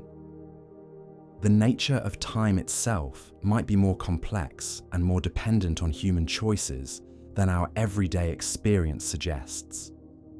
This doesn't diminish the importance or reliability of physics as a way of understanding the world. It just reminds us that the relationship between our theories and reality is more nuanced than we might initially suppose. Some aspects of our theories might correspond directly to objective features of the physical world, while others might reflect useful conventions that help us organize and interpret our observations. The challenge is to understand the difference and to appreciate both the power and the limitations of our scientific descriptions of reality. In doing so, we gain not just better physics, but deeper insight into the nature of knowledge itself and the remarkable relationship between human minds and the cosmos they seek to understand. Still, some physicists have sought clever ways to test what seems untestable, pushing the boundaries of measurement and ingenuity in attempts to crack the code of one-way light speed. Despite the fundamental theoretical obstacles to measuring light's one-way speed, physicists are an ingenious bunch who rarely accept impossibility without a fight. Over the decades since Einstein first formulated special relativity, researchers have proposed and attempted dozens of clever experimental schemes designed to circumvent the clock synchronization problem and finally measure the one-way speed of light directly. These attempts range from straightforward applications of new technology to Byzantine experimental designs that try to exploit subtle loopholes in the theoretical arguments.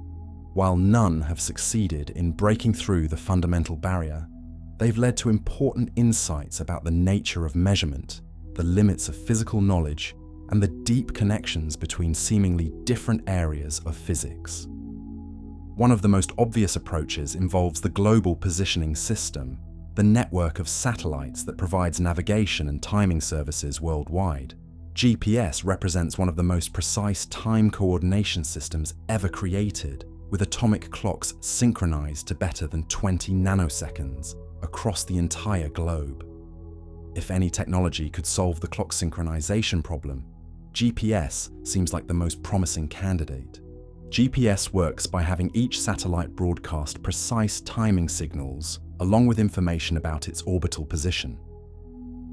Receivers on Earth compare the arrival times of signals from multiple satellites to determine their location and synchronize their clocks. The system must account for both special and general relativistic effects, including time dilation due to the satellite's motion and gravitational redshift due to their altitude above Earth's surface. However, GPS doesn't solve the one-way light speed problem because it's built on Einstein's synchronization convention from the ground up.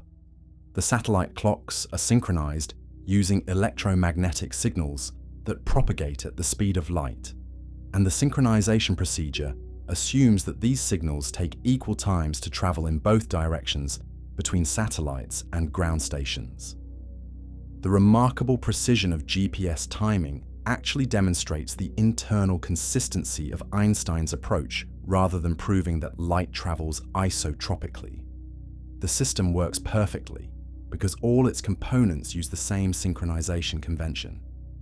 If light actually traveled at different speeds in different directions, but all GPS equipment assumed isotropic propagation, the errors would cancel out in any measurement that depends on round-trip signal timing. Some researchers have proposed using GPS in more sophisticated ways that might bypass this limitation. For example, you could imagine using GPS satellites as precisely positioned clocks in space and looking for systematic patterns in signal arrival times that might reveal anisotropic light propagation. But any such analysis would ultimately depend on knowing the exact positions and velocities of the satellites, which requires the same electromagnetic ranging techniques that assume isotropic light speed.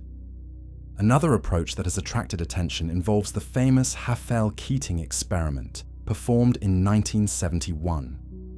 Physicists Joseph Haffel and Richard Keating loaded commercial airplanes with atomic clocks and flew them around the world, then compared the traveled clocks with reference clocks that remained on the ground. They found time differences that precisely matched the predictions of special and general relativity, confirming both the kinematic time dilation due to the plane's motion and the gravitational time dilation due to their altitude. Some people have suggested that this experiment somehow measures the one-way speed of light by comparing clocks that traveled in opposite directions around the globe. If light speed were anisotropic, perhaps the eastbound and westbound flights would show different amounts of time dilation, revealing the preferred direction for light propagation. However, careful analysis shows that the Haffel-Keating experiment doesn't measure one-way light speeds at all. The time dilation effects depend on the clock's motion through space-time, not on the speed of the electromagnetic signals used to compare them. Even if light traveled at different speeds in different directions, the kinematic and gravitational time dilation formulas would remain the same, and the experiment would give identical results. The confusion arises because people sometimes think of time dilation as being caused by light speed effects, but this isn't correct. Time dilation is a fundamental property of space-time geometry that affects all physical processes, not just electromagnetic phenomena. Moving clocks run slow regardless of how you measure their rates, and the amount of time dilation depends only on their motion through space-time, not on the propagation speed of the signals used to synchronize them. Quantum mechanics has inspired several proposed solutions to the one-way light speed problem. Quantum entanglement creates instantaneous correlations between distant particles that seem to operate faster than light, suggesting that entangled particles might provide a way to synchronize distant clocks without using light speed signals. When two particles become entangled, measuring one particle instantly affects the measurement results obtained from the other particle, regardless of the distance between them. This non-local correlation appears to violate the speed of light limit and might provide the instantaneous communication needed to solve the clock synchronization problem. Unfortunately, the laws of quantum mechanics specifically forbid using entanglement for faster-than-light communication. While the correlations between entangled particles are indeed instantaneous, they can't be used to send information or coordinate activities at distant locations. Any attempt to extract information from quantum measurements gives random results until you compare them with measurements made at the other location, and this comparison requires classical communication that travels at light speed or slower. Various quantum clock synchronization protocols have been developed that use entanglement to achieve better precision or security than classical methods, but they all require classical communication channels for the final comparison step. These protocols can improve the accuracy of clock synchronization or make it more resistant to eavesdropping, but they can't eliminate the fundamental dependence on light speed signals. Some researchers have explored more exotic quantum proposals involving negative energy densities, closed time-like curves, or violations of causality that might permit faster than light signaling. These ideas venture into highly speculative territory and often lead to logical paradoxes where effects precede their causes. Most physicists believe that such phenomena are forbidden by fundamental principles, even if they appear to be allowed by certain interpretations of quantum mechanics or general relativity. Another class of experimental proposals tries to exploit relativistic effects in moving reference frames. The idea is that observers moving at high speeds relative to the cosmic microwave background might see anisotropic light propagation, even if light travels isotropically in the cosmic rest frame. By carefully measuring electromagnetic phenomena in moving laboratories, we might detect subtle signatures of this anisotropy. Modern versions of the Michelson-Morley experiment, using laser interferometry instead of visible light and mirrors, have achieved extraordinary sensitivity to directional variations in light speed. The most sensitive experiments can detect changes of less than 1 part in 10 to the 17th power, which is equivalent to measuring the distance to the Moon with an uncertainty smaller than the width of a human hair. These experiments look for tiny changes in the interference patterns as Earth rotates and orbits the Sun, carrying the experimental apparatus through different orientations relative to the cosmic microwave background. If light speed were anisotropic in the cosmic rest frame, Earth's motion should cause periodic variations in the measured interference patterns. So far, all these experiments have found null results, confirming Einstein's assumption of isotropic light propagation to extraordinary precision. But the experiments test only whether light speed varies with direction, not whether it has the same one-way speed in opposite directions. The round-trip measurements that these experiments perform are insensitive to the kind of anisotropy that would affect one-way but not two-way light speeds. Atomic spectroscopy provides another sensitive probe of possible light speed anisotropy. The energy levels of atoms depend on the fine structure constant, a fundamental parameter that involves the speed of light. If light speed varied with direction, then atomic energy levels might show tiny directional dependencies that could be detected with precision spectroscopy.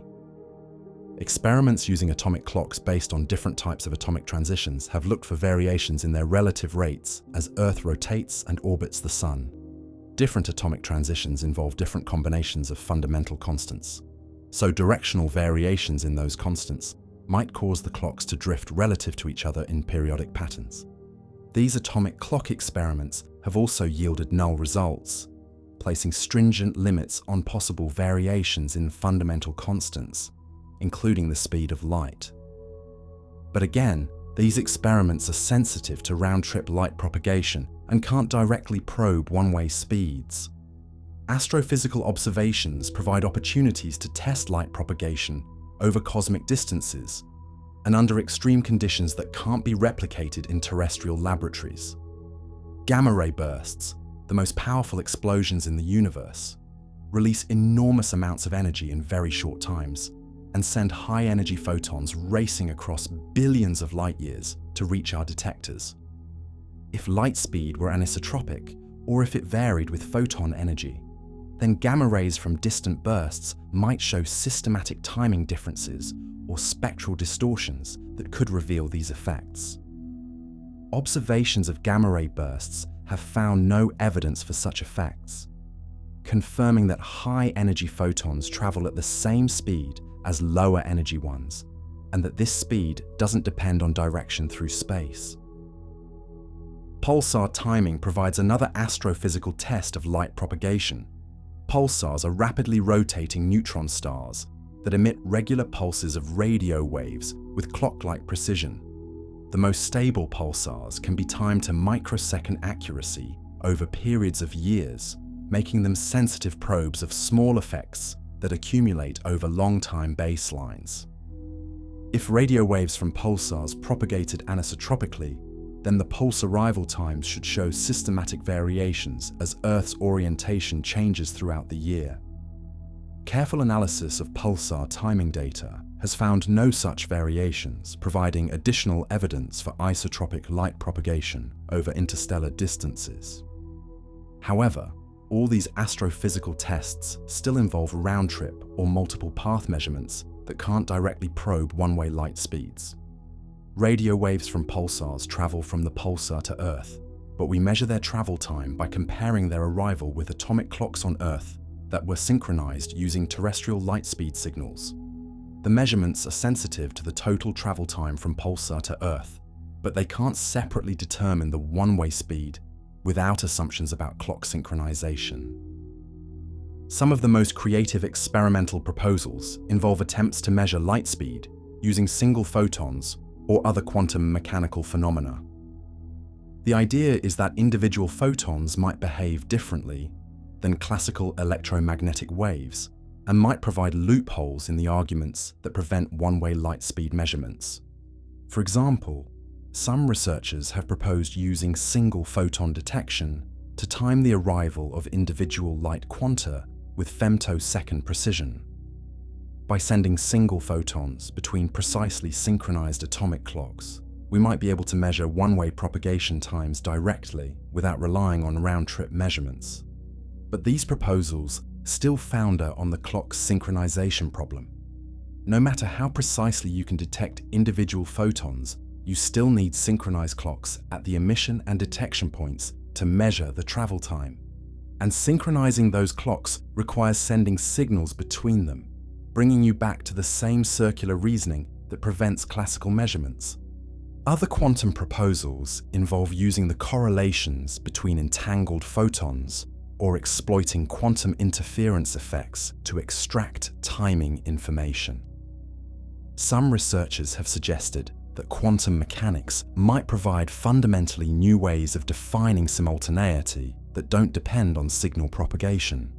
But detailed analysis of these proposals has always revealed hidden assumptions about synchronization or shown that they reduce to conventional round-trip measurements. The failure of all these experimental attempts doesn't reflect a lack of creativity or technological capability on the part of physicists. Instead, it confirms the theoretical arguments that the one-way speed of light is fundamentally unmeasurable within the framework of current physical theory. The impossibility isn't a practical limitation that might be overcome with better instruments or cleverer experimental designs. It's a conceptual limitation built into the structure of space-time and the nature of causality. This doesn't mean that all questions about light propagation are unanswerable. We can measure the two-way speed of light with extraordinary precision. We can test whether light speed varies with frequency or intensity, and we can look for violations of Lorentz symmetry that might reveal new physics beyond Einstein's relativity. We can also explore the philosophical and theoretical implications of the one-way light speed problem for our understanding of time, causality, and the nature of physical reality. But the specific question of whether light travels at the same speed in opposite directions appears to be beyond the reach of experimental physics, at least within our current theoretical framework. This limitation teaches us something important about the relationship between theory and experiment in physics. Some questions that seem experimentally meaningful turn out to be conceptually ill-defined or impossible to answer without making theoretical assumptions that can't be tested independently. The search for experimental solutions to the one-way light speed problem thus serves as a case study in the limits of scientific knowledge. It shows us that even in a mature and successful scientific theory like relativity, there remain questions that we must answer through theoretical reasoning rather than direct measurement. Understanding these limits is crucial for appreciating both the power and the limitations of the scientific method. If we can't measure it, is it a real question? Or does this represent a boundary of what physics can answer, pointing toward deeper questions about the nature of reality itself?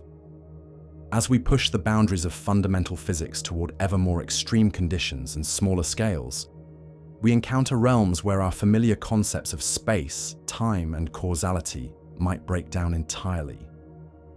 The question of light's one-way speed, which seems so fundamental to our understanding of relativity and space-time, might dissolve into something much stranger and more profound when viewed from the perspective of quantum gravity and theories of emergent space-time. At the heart of modern physics lies an uncomfortable tension between two of our most successful theories. General relativity describes gravity and the large-scale structure of space-time with extraordinary precision, treating space and time as a smooth, continuous four-dimensional manifold that curves in response to matter and energy.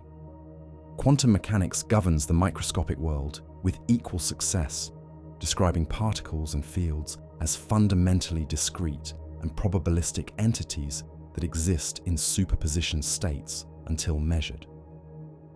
But these two theories are based on fundamentally incompatible assumptions about the nature of reality. General relativity assumes that space-time is continuous and deterministic, while quantum mechanics requires discrete energy levels and inherent randomness. When we try to apply quantum mechanics to gravity itself, or when we probe distances smaller than the Planck length of about 10 to the minus 35 meters, the theories give nonsensical results that suggest our basic concepts about space and time must be incomplete. The Planck length represents a fundamental scale where quantum effects and gravitational effects become equally important.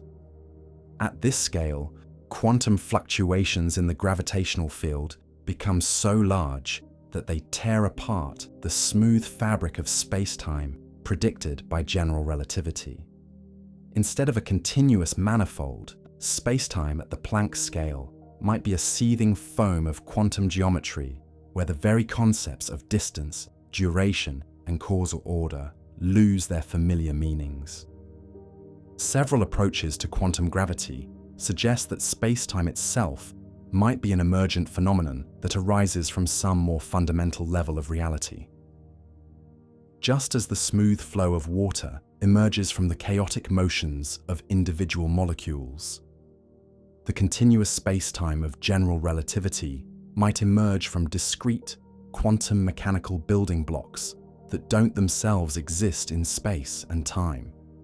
String theory, one of the most developed approaches to quantum gravity, proposes that the fundamental constituents of reality are tiny, vibrating strings rather than point particles. These strings exist in a higher dimensional space with 6 or 7 extra dimensions beyond the 3 spatial dimensions and 1 time dimension that we experience directly. The way these extra dimensions are curled up or compactified determines the properties of particles and forces in our familiar 4-dimensional world. In string theory, the concepts of space and time emerge from the collective behavior of countless strings interacting according to quantum mechanical rules. The speed of light, the structure of space-time, and even the number of spatial dimensions are not fundamental features of reality, but rather consequences of how the underlying string dynamics play out in particular vacuum states. Different compactifications of the extra dimensions can lead to different values for fundamental constants, including the speed of light. Some string theory models predict that the speed of light might vary slowly over cosmic time, or might have different values in different regions of a multiverse, where different compactifications are realized. These variations would be incredibly tiny and probably undetectable with current technology, but they suggest that even the most fundamental constants of physics might not be truly constant. More intriguingly for our purposes, String theory models often break the perfect symmetries of Einstein's relativity at microscopic scales. The discrete structure of string interactions and the geometry of extra dimensions can introduce preferred directions or anisotropies that would be averaged out at macroscopic scales, but might leave subtle signatures in high-precision experiments. If spacetime itself emerges from string dynamics, then questions about the one-way speed of light might be asking about properties of the emergent description rather than features of the fundamental reality. It would be like asking about the one-way speed of sound waves in water, without knowing that water is made of molecules. The question assumes that the emergent phenomenon reflects the structure of the underlying reality, but this assumption might be misleading. Loop quantum gravity takes a different approach to the problem of quantum space-time. Instead of embedding gravity in higher dimensions, loop quantum gravity attempts to quantize the geometry of space-time directly. In this approach, space and time are built from discrete loops and nodes that form a quantum network at the Planck scale. The basic building blocks of loop quantum gravity are quantum states of geometry that represent tiny volumes of space and their connectivity. These quantum geometries can be combined to build up larger regions of space-time, much like how atoms combine to form larger structures in ordinary matter. The smooth space-time of general relativity emerges when we look at these quantum geometries on scales much larger than the Planck length. In loop quantum gravity, the concepts of distance and duration become quantized at the fundamental level. There are minimum possible lengths and minimum possible time intervals, below which the concepts lose their meaning. This quantization might resolve some of the paradoxes that arise when we try to measure distances and times with perfect precision, including the conceptual problems involved in defining simultaneity and one-way speeds. If time itself is discrete at the Planck scale, then the notion of simultaneity might have a fundamental basis in the quantum structure of spacetime. Events that occur within the same fundamental time interval would be objectively simultaneous, regardless of any synchronization conventions. The one-way speed of light might be determined by how quantum geometries propagate through the discrete spacetime network. However, these ideas remain highly speculative, and it's not clear whether the discreteness of quantum spacetime would be observable at macroscopic scales. The quantum effects might be completely averaged out by the time we reach the scales relevant to light propagation experiments, leaving us with the same conventional aspects of simultaneity that we see in classical relativity. Causal set theory offers yet another perspective on the fundamental structure of spacetime. This approach proposes that spacetime is built from discrete events connected by causal relationships, rather like a network of cause and effect connections. The continuous spacetime of general relativity emerges when we look at this network on large scales, much like how a digital photograph appears continuous when viewed from a distance, even though it's made of discrete pixels. In causal set theory, the causal structure is fundamental, while the metric structure that determines distances and time intervals is emergent. This reverses the usual relationship between causality and geometry. Instead of deriving causal relationships from the geometry of spacetime, causal set theory derives the geometry from the pattern of causal connections. This approach might provide a natural resolution to the one-way light speed problem. If causality is fundamental and geometry is emergent, then the speed at which causal influences propagate might be objectively defined by the structure of the causal network. The one-way speed of light would reflect the rate at which information can flow through the network of causal connections. And this rate might be measurable in principle, even if it's not accessible with current experimental techniques. Emergent gravity theories propose that gravity itself is not a fundamental force, but rather an emergent phenomenon that arises from more basic quantum mechanical effects. Just as thermodynamics emerges from statistical mechanics, gravity might emerge from the collective behavior of quantum degrees of freedom that don't themselves experience gravitational forces. In some emergent gravity models, space-time is like a hologram, where all the information about the interior of a region is encoded on its boundary. The three-dimensional world we experience might be a projection of information stored on a two-dimensional surface, similar to how a holographic image appears three-dimensional, even though it's stored on a flat piece of film. These holographic models often predict violations of the equivalence principle and modifications to general relativity at very small scales or very large scales. They might also introduce fundamental limitations on the amount of information that can be stored in any region of space, which could affect how we define simultaneity and measure one-way speeds. The holographic principle suggests that the number of degrees of freedom in any region of space is proportional to the area of its boundary rather than its volume. This implies that space itself might be fundamentally two-dimensional, with the three-dimensional appearance being an illusion created by the way information is processed and perceived. If space is fundamentally two-dimensional, then questions about the one-way speed of light in three-dimensional space might be asking about features of the emergent description rather than properties of the underlying reality. The apparent isotropy of light propagation might reflect symmetries of the holographic encoding rather than fundamental symmetries of space-time geometry. Another class of emergent space-time theories suggests that space and time arise from quantum entanglement between more fundamental degrees of freedom. In these models, the connectivity of space-time reflects the pattern of quantum correlations in the underlying quantum system.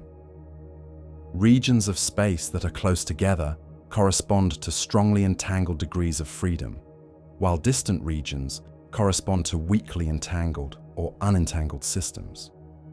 The geometry of space-time in these models is determined by the entanglement structure of the quantum state. Changes in the entanglement pattern can lead to changes in the apparent geometry, and transitions between different entanglement patterns might correspond to the creation or destruction of space itself. These entanglement-based models of space-time might provide new perspectives on the one-way light speed problem. If space-time geometry emerges from entanglement patterns, then the propagation of light might reflect the way quantum information flows through the entanglement network. The speed of light might be determined by fundamental limits on how quickly entanglement patterns can change or how rapidly quantum information can be processed. Some researchers have speculated that quantum error correction, the mathematical framework used to protect quantum information from noise and decoherence, might play a fundamental role in the emergence of space-time. In these models, the continuous space-time of general relativity is like an error-corrected quantum code that preserves information about the underlying quantum state even when individual quantum degrees of freedom are disturbed. Quantum error correction naturally introduces redundancy and discreteness that might affect how we think about simultaneity and causality. Information stored in a quantum error-correcting code can be retrieved even if parts of the code are damaged, but there are fundamental limits on how much information can be stored and how quickly it can be accessed. These limits might translate into fundamental constraints on space-time geometry and light propagation. The ideas emerging from quantum gravity research are still highly speculative and far from experimental verification. The energy scales where quantum gravity effects become important are about 10 to the 19th billion electron volts, which is far beyond what any conceivable particle accelerator could reach. The length scales are correspondingly tiny, much smaller than anything we can probe directly with current technology. However, some quantum gravity effects might accumulate over cosmic distances or in extreme astrophysical environments, potentially creating observable signatures that could be detected with sensitive instruments. Tiny violations of Lorentz symmetry, small changes in fundamental constants over cosmic time, or subtle modifications to the propagation of high-energy particles might provide windows into the quantum structure of space-time. The search for these effects has become an active area of experimental physics. with researchers using everything from atomic clocks to gamma-ray telescopes to look for deviations from the predictions of classical relativity. So far, no convincing evidence for quantum gravity effects has been found, but the sensitivity of these searches continues to improve. The relationship between quantum gravity and the one-way light speed problem remains largely unexplored. Most quantum gravity researchers focus on more pressing questions, like the unification of gravity with quantum mechanics, the resolution of singularities in black holes, and the nature of the Big Bang. The seemingly esoteric question of light's one-way speed has received relatively little attention in the quantum gravity community.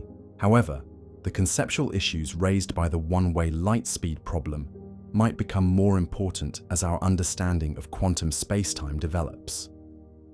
If spacetime itself is emergent and discrete, then the classical arguments about simultaneity and clock synchronization might need to be reconsidered from the ground up. The discrete structure of quantum spacetime might provide natural definitions of simultaneity that don't depend on conventional choices about clock synchronization. Alternatively, the emergence of continuous spacetime from discrete quantum degrees of freedom might make the classical concepts of simultaneity and one-way speeds meaningless approximations that break down when we probe the fundamental structure of reality. These possibilities remain highly speculative, but they illustrate how the one-way light speed problem connects to some of the deepest questions in fundamental physics. Whether philosophical or physical, this question continues to challenge our understanding of space, time, and the nature of reality itself. The journey from the practical question of measuring light speed to the speculative realms of quantum gravity reveals the interconnected nature of physical knowledge. Each level of understanding opens new questions and reveals new puzzles that challenge our most basic assumptions about the world. The one-way speed of light, which seemed like a straightforward measurement problem, has led us into territories where the very concepts of measurement, space, and time might need to be fundamentally reconsidered.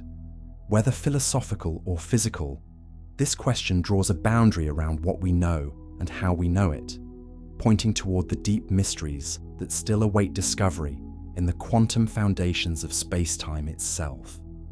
After journeying through the history, mathematics, philosophy, and cutting-edge theory surrounding the one-way speed of light, we might wonder why this seemingly arcane question continues to capture the attention of physicists and philosophers more than a century after Einstein first grappled with the problem of simultaneity. The answer reveals something profound about the nature of scientific knowledge and the boundaries between what we can measure and what we can understand. The one-way light speed problem matters because it exposes the hidden assumptions that underlie our most successful theories. Every measurement we make, every experiment we perform, and every technological application we develop rests on a foundation of concepts that we take for granted but can never fully verify.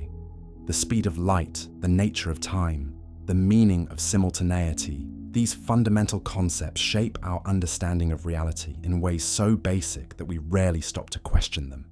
Yet when we do question them, as the one-way light speed problem forces us to do, we discover that some of our most cherished assumptions about the objective nature of physical reality are actually conventional choices that we've made to organize our observations. This doesn't undermine the success of physics, but it does reveal the subtle interplay between objective facts and human conventions that makes scientific knowledge possible.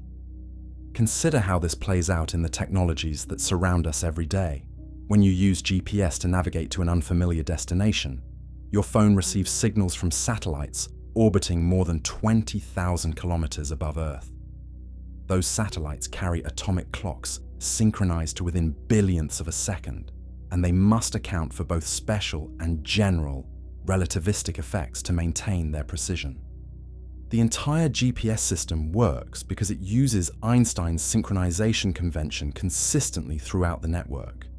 Every satellite, every ground station, and every receiver operates under the assumption that electromagnetic signals take equal times to travel in both directions between any 2 points. This assumption is built into the software, the hardware, and the fundamental design of the system. But here's the remarkable thing. If light actually traveled at different speeds in different directions, GPS would still work perfectly, as long as all its components use the same anisotropic speed convention. The satellites would still provide accurate navigation, the clocks would still maintain synchronization, and users would still arrive at their destinations on time. The success of GPS doesn't prove that light travels isotropically. It proves that Einstein's synchronization convention provides a consistent and useful framework for coordinating measurements across space. This illustrates a crucial point about the relationship between scientific theories and technological applications.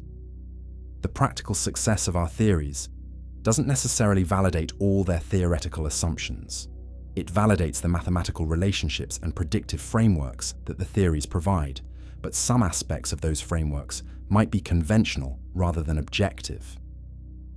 The one-way light speed problem thus serves as a case study in the philosophy of science and the nature of scientific knowledge. It shows us that even in mature and successful theories like relativity, there can be aspects that transcend empirical verification and depend on theoretical choices that we make for reasons of mathematical convenience, conceptual clarity, or aesthetic appeal. This doesn't mean that science is arbitrary or that all theoretical choices are equally valid. The choices we make must be consistent with experimental evidence, mathematically coherent, and capable of making successful predictions. Einstein's synchronization convention meets all these criteria magnificently, which is why it has become the standard approach used throughout physics and engineering.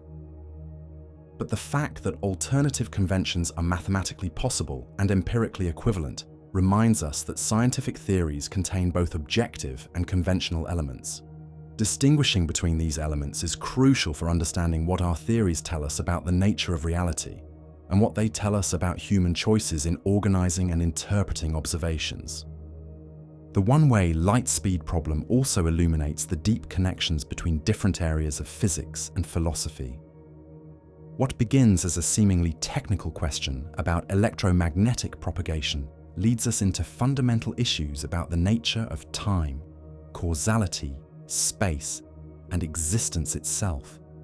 The problem reveals how concepts that seem completely separate are actually intimately connected in the theoretical framework of modern physics.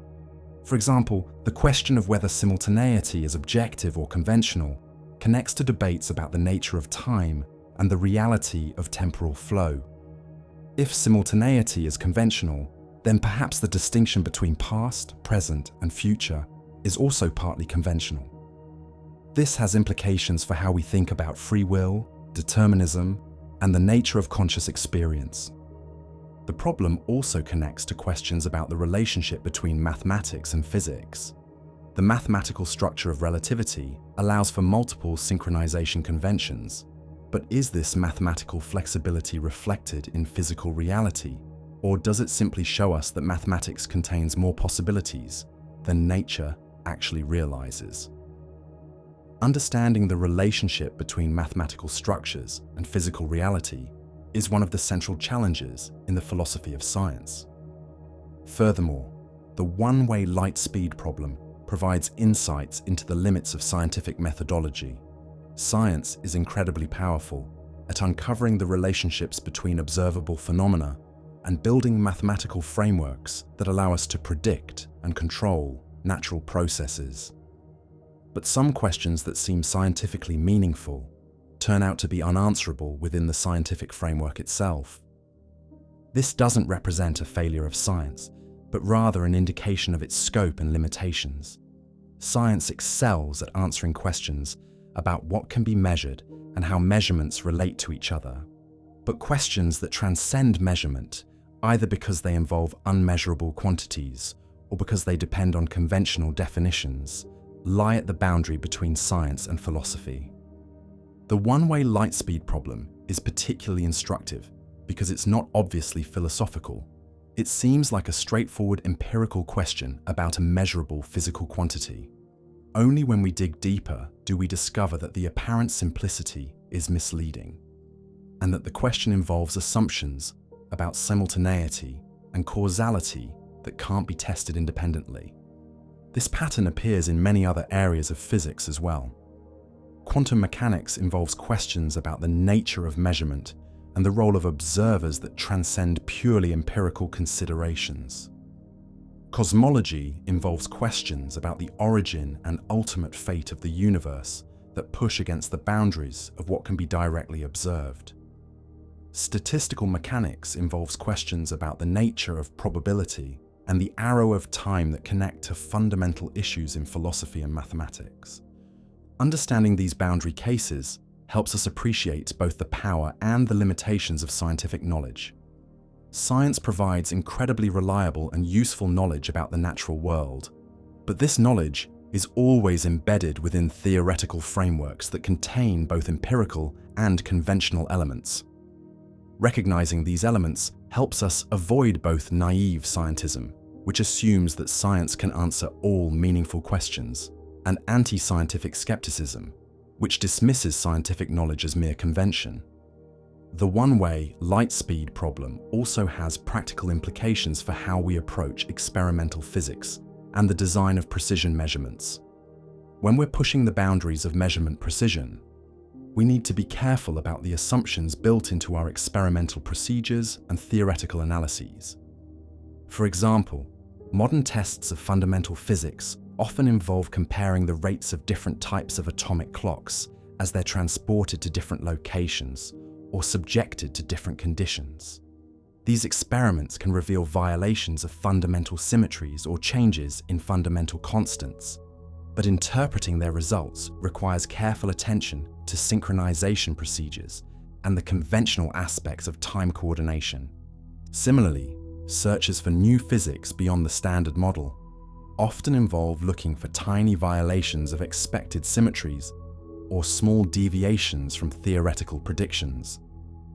Understanding which aspects of our theoretical framework are empirically grounded and which aspects are conventional helps us design better experiments and avoid misinterpreting results.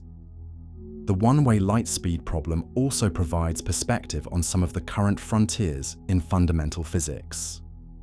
As we've seen, quantum gravity theories suggest that space-time itself might be emergent from more fundamental quantum degrees of freedom.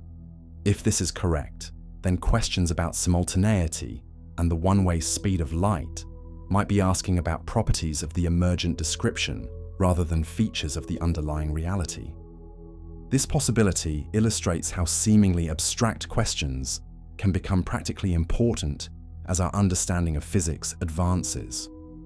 What appears to be a purely philosophical puzzle today might become a key empirical question if future developments in quantum gravity provide new ways to probe the fundamental structure of space-time. The problem also connects to ongoing research in quantum information theory and the foundations of quantum mechanics. The impossibility of using quantum entanglement to synchronize distant clocks reflects deep principles about the relationship between quantum correlations and classical information. Understanding these principles is crucial for developing quantum technologies like quantum computers and quantum communication systems. Moreover, the one-way light speed problem serves as a reminder that physics is an ongoing enterprise that continues to evolve and deepen our understanding of natural phenomena. The questions that seem settled today might be reopened by future discoveries, and the assumptions that seem obviously correct might turn out to be limited approximations that break down under extreme conditions. This doesn't mean that our current knowledge is unreliable or that scientific progress is illusory. It means that science is a dynamic process of discovery that constantly refines and extends our understanding of the natural world. The one-way light speed problem shows us that even in areas where we have enormous practical success, there remain deep conceptual questions that challenge our most basic assumptions about reality. The continued relevance of this problem also reflects the intrinsic human desire to understand the world at the deepest possible level. Even if the one-way speed of light has no practical consequences for technology or daily life, the question it raises about the nature of time and causality speaks to fundamental aspects of human experience and our place in the cosmos. We are conscious beings embedded in space and time, and our most basic experiences involve the flow of time, the perception of simultaneity, and the causal relationships between events.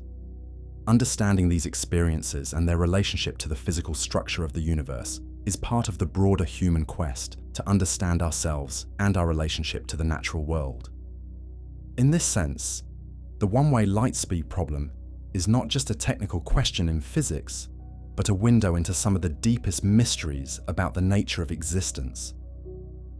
It reminds us that even as we develop incredibly sophisticated technologies and achieve remarkable practical control over natural phenomena, there remain fundamental questions about reality that continue to challenge our understanding. The problem also illustrates the interconnected nature of human knowledge and the ways that questions in one domain can illuminate issues in seemingly unrelated areas. Physics, philosophy, mathematics, and technology all contribute to our understanding of the one-way light speed problem, and insights from this problem inform our thinking about causality, time, measurement, and the nature of scientific knowledge itself. As we continue to push the boundaries of fundamental physics, develop new technologies, and refine our philosophical understanding of science and reality, the one-way light speed problem will likely continue to serve as a touchstone for thinking about the deepest questions that arise at the intersection of empirical investigation and theoretical understanding. It reminds us that science operates within frameworks. Some choices like synchronization are conventions, and even in well-established science, some mysteries endure not from ignorance, but from the structure of reality itself. As we reach the end of our journey through one of physics' most enduring mysteries, we find ourselves in a place both humbling and profound. We began with what seemed like a simple question about measuring the speed of light in one direction, and we've discovered that this apparently straightforward measurement touches the very foundations of how we understand time, space, causality, and the nature of physical reality itself. The story we've told reveals something remarkable about the architecture of scientific knowledge. Our most precise and successful theory of space and time, Einstein's special relativity, rests on an assumption that we can never directly verify.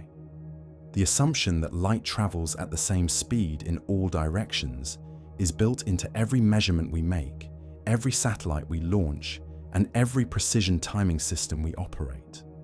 Yet this assumption remains forever beyond direct experimental confirmation. This isn't a failure of physics or a limitation that we might overcome with more sophisticated technology. It's a fundamental feature of how measurement and theory interconnect in our understanding of the natural world. The two-way speed of light is among the most precisely measured constants in all of physics, confirmed to extraordinary accuracy through countless experiments spanning more than 3 centuries. But the one-way speed remains, and perhaps must remain, a matter of theoretical choice rather than empirical determination. The circular reasoning that prevents us from measuring one-way light speed reveals something profound about the relationship between space and time. To measure a speed, we need to know both distance and time. To measure time intervals between distant events, we need synchronized clocks. But synchronizing distant clocks requires sending signals, and the speed of those signals is exactly what we're trying to measure. The circle closes, and we realize that simultaneity itself, the very concept of events happening at the same time in different places, involves conventional elements that transcend direct observation. This realization forced us to confront the nature of time itself. If simultaneity is partly conventional, what does this tell us about the flow of time, the distinction between past and future, and the reality of the present moment? Different physicists and philosophers have given different answers.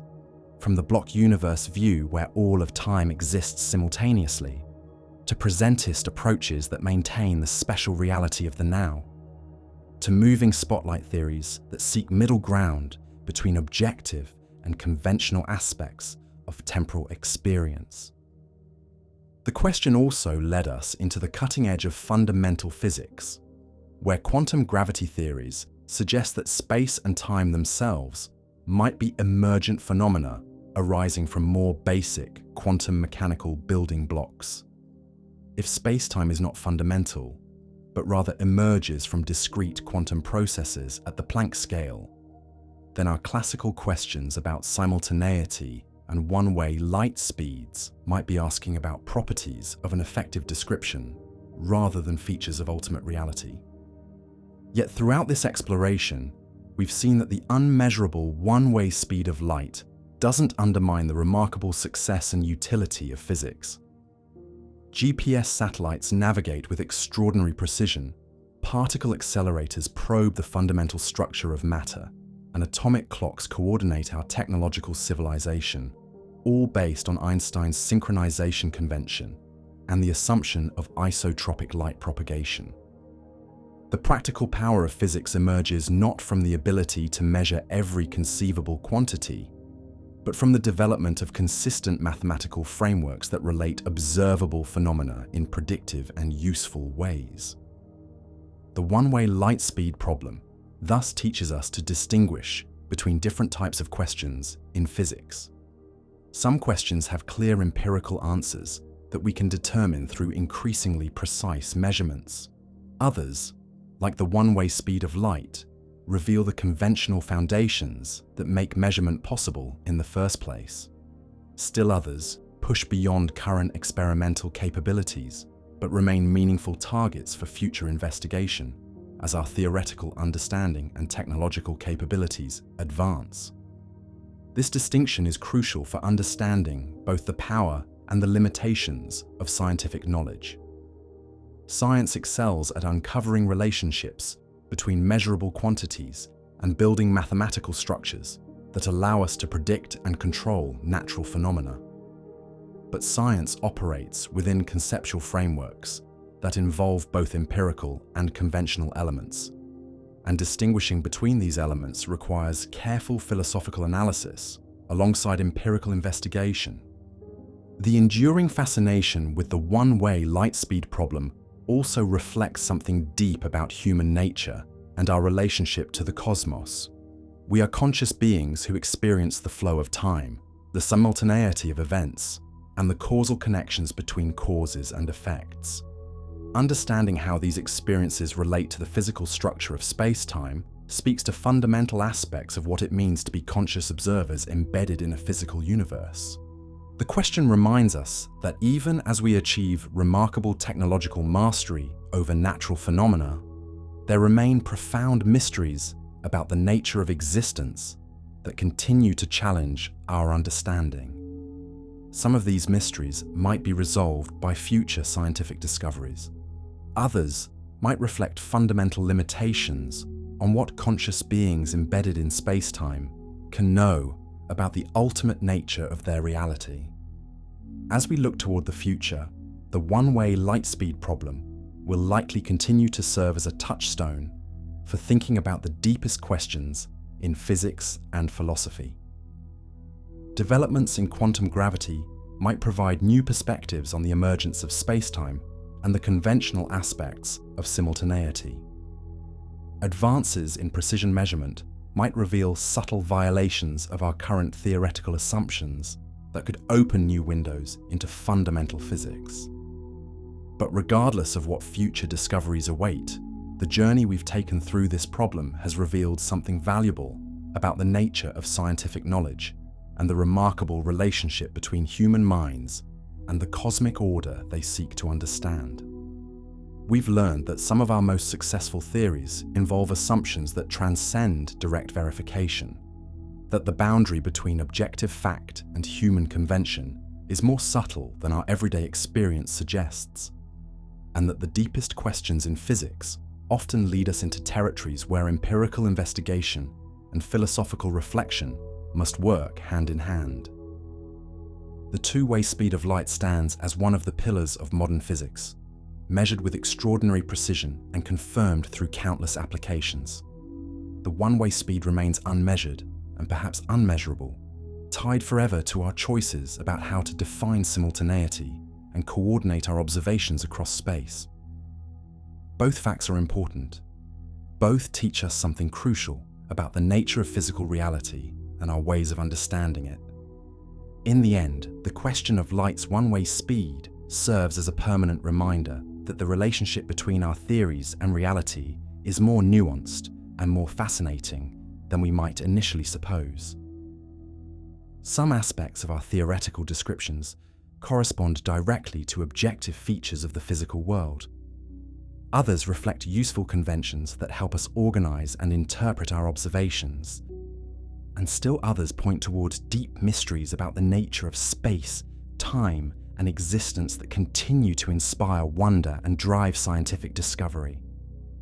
The light that reaches us from distant stars began its journey long before human civilization existed, traveling through the vast emptiness of space at a speed we know with extraordinary precision. But whether that light traveled at the same speed in all directions during its cosmic journey remains a question that physics cannot answer, and perhaps never will. Some answers we hold by choice, not certainty. And light keeps moving on, carrying with it both the information that allows us to map the cosmos and the enduring mystery of its own unmeasured speed through the fabric of space-time itself.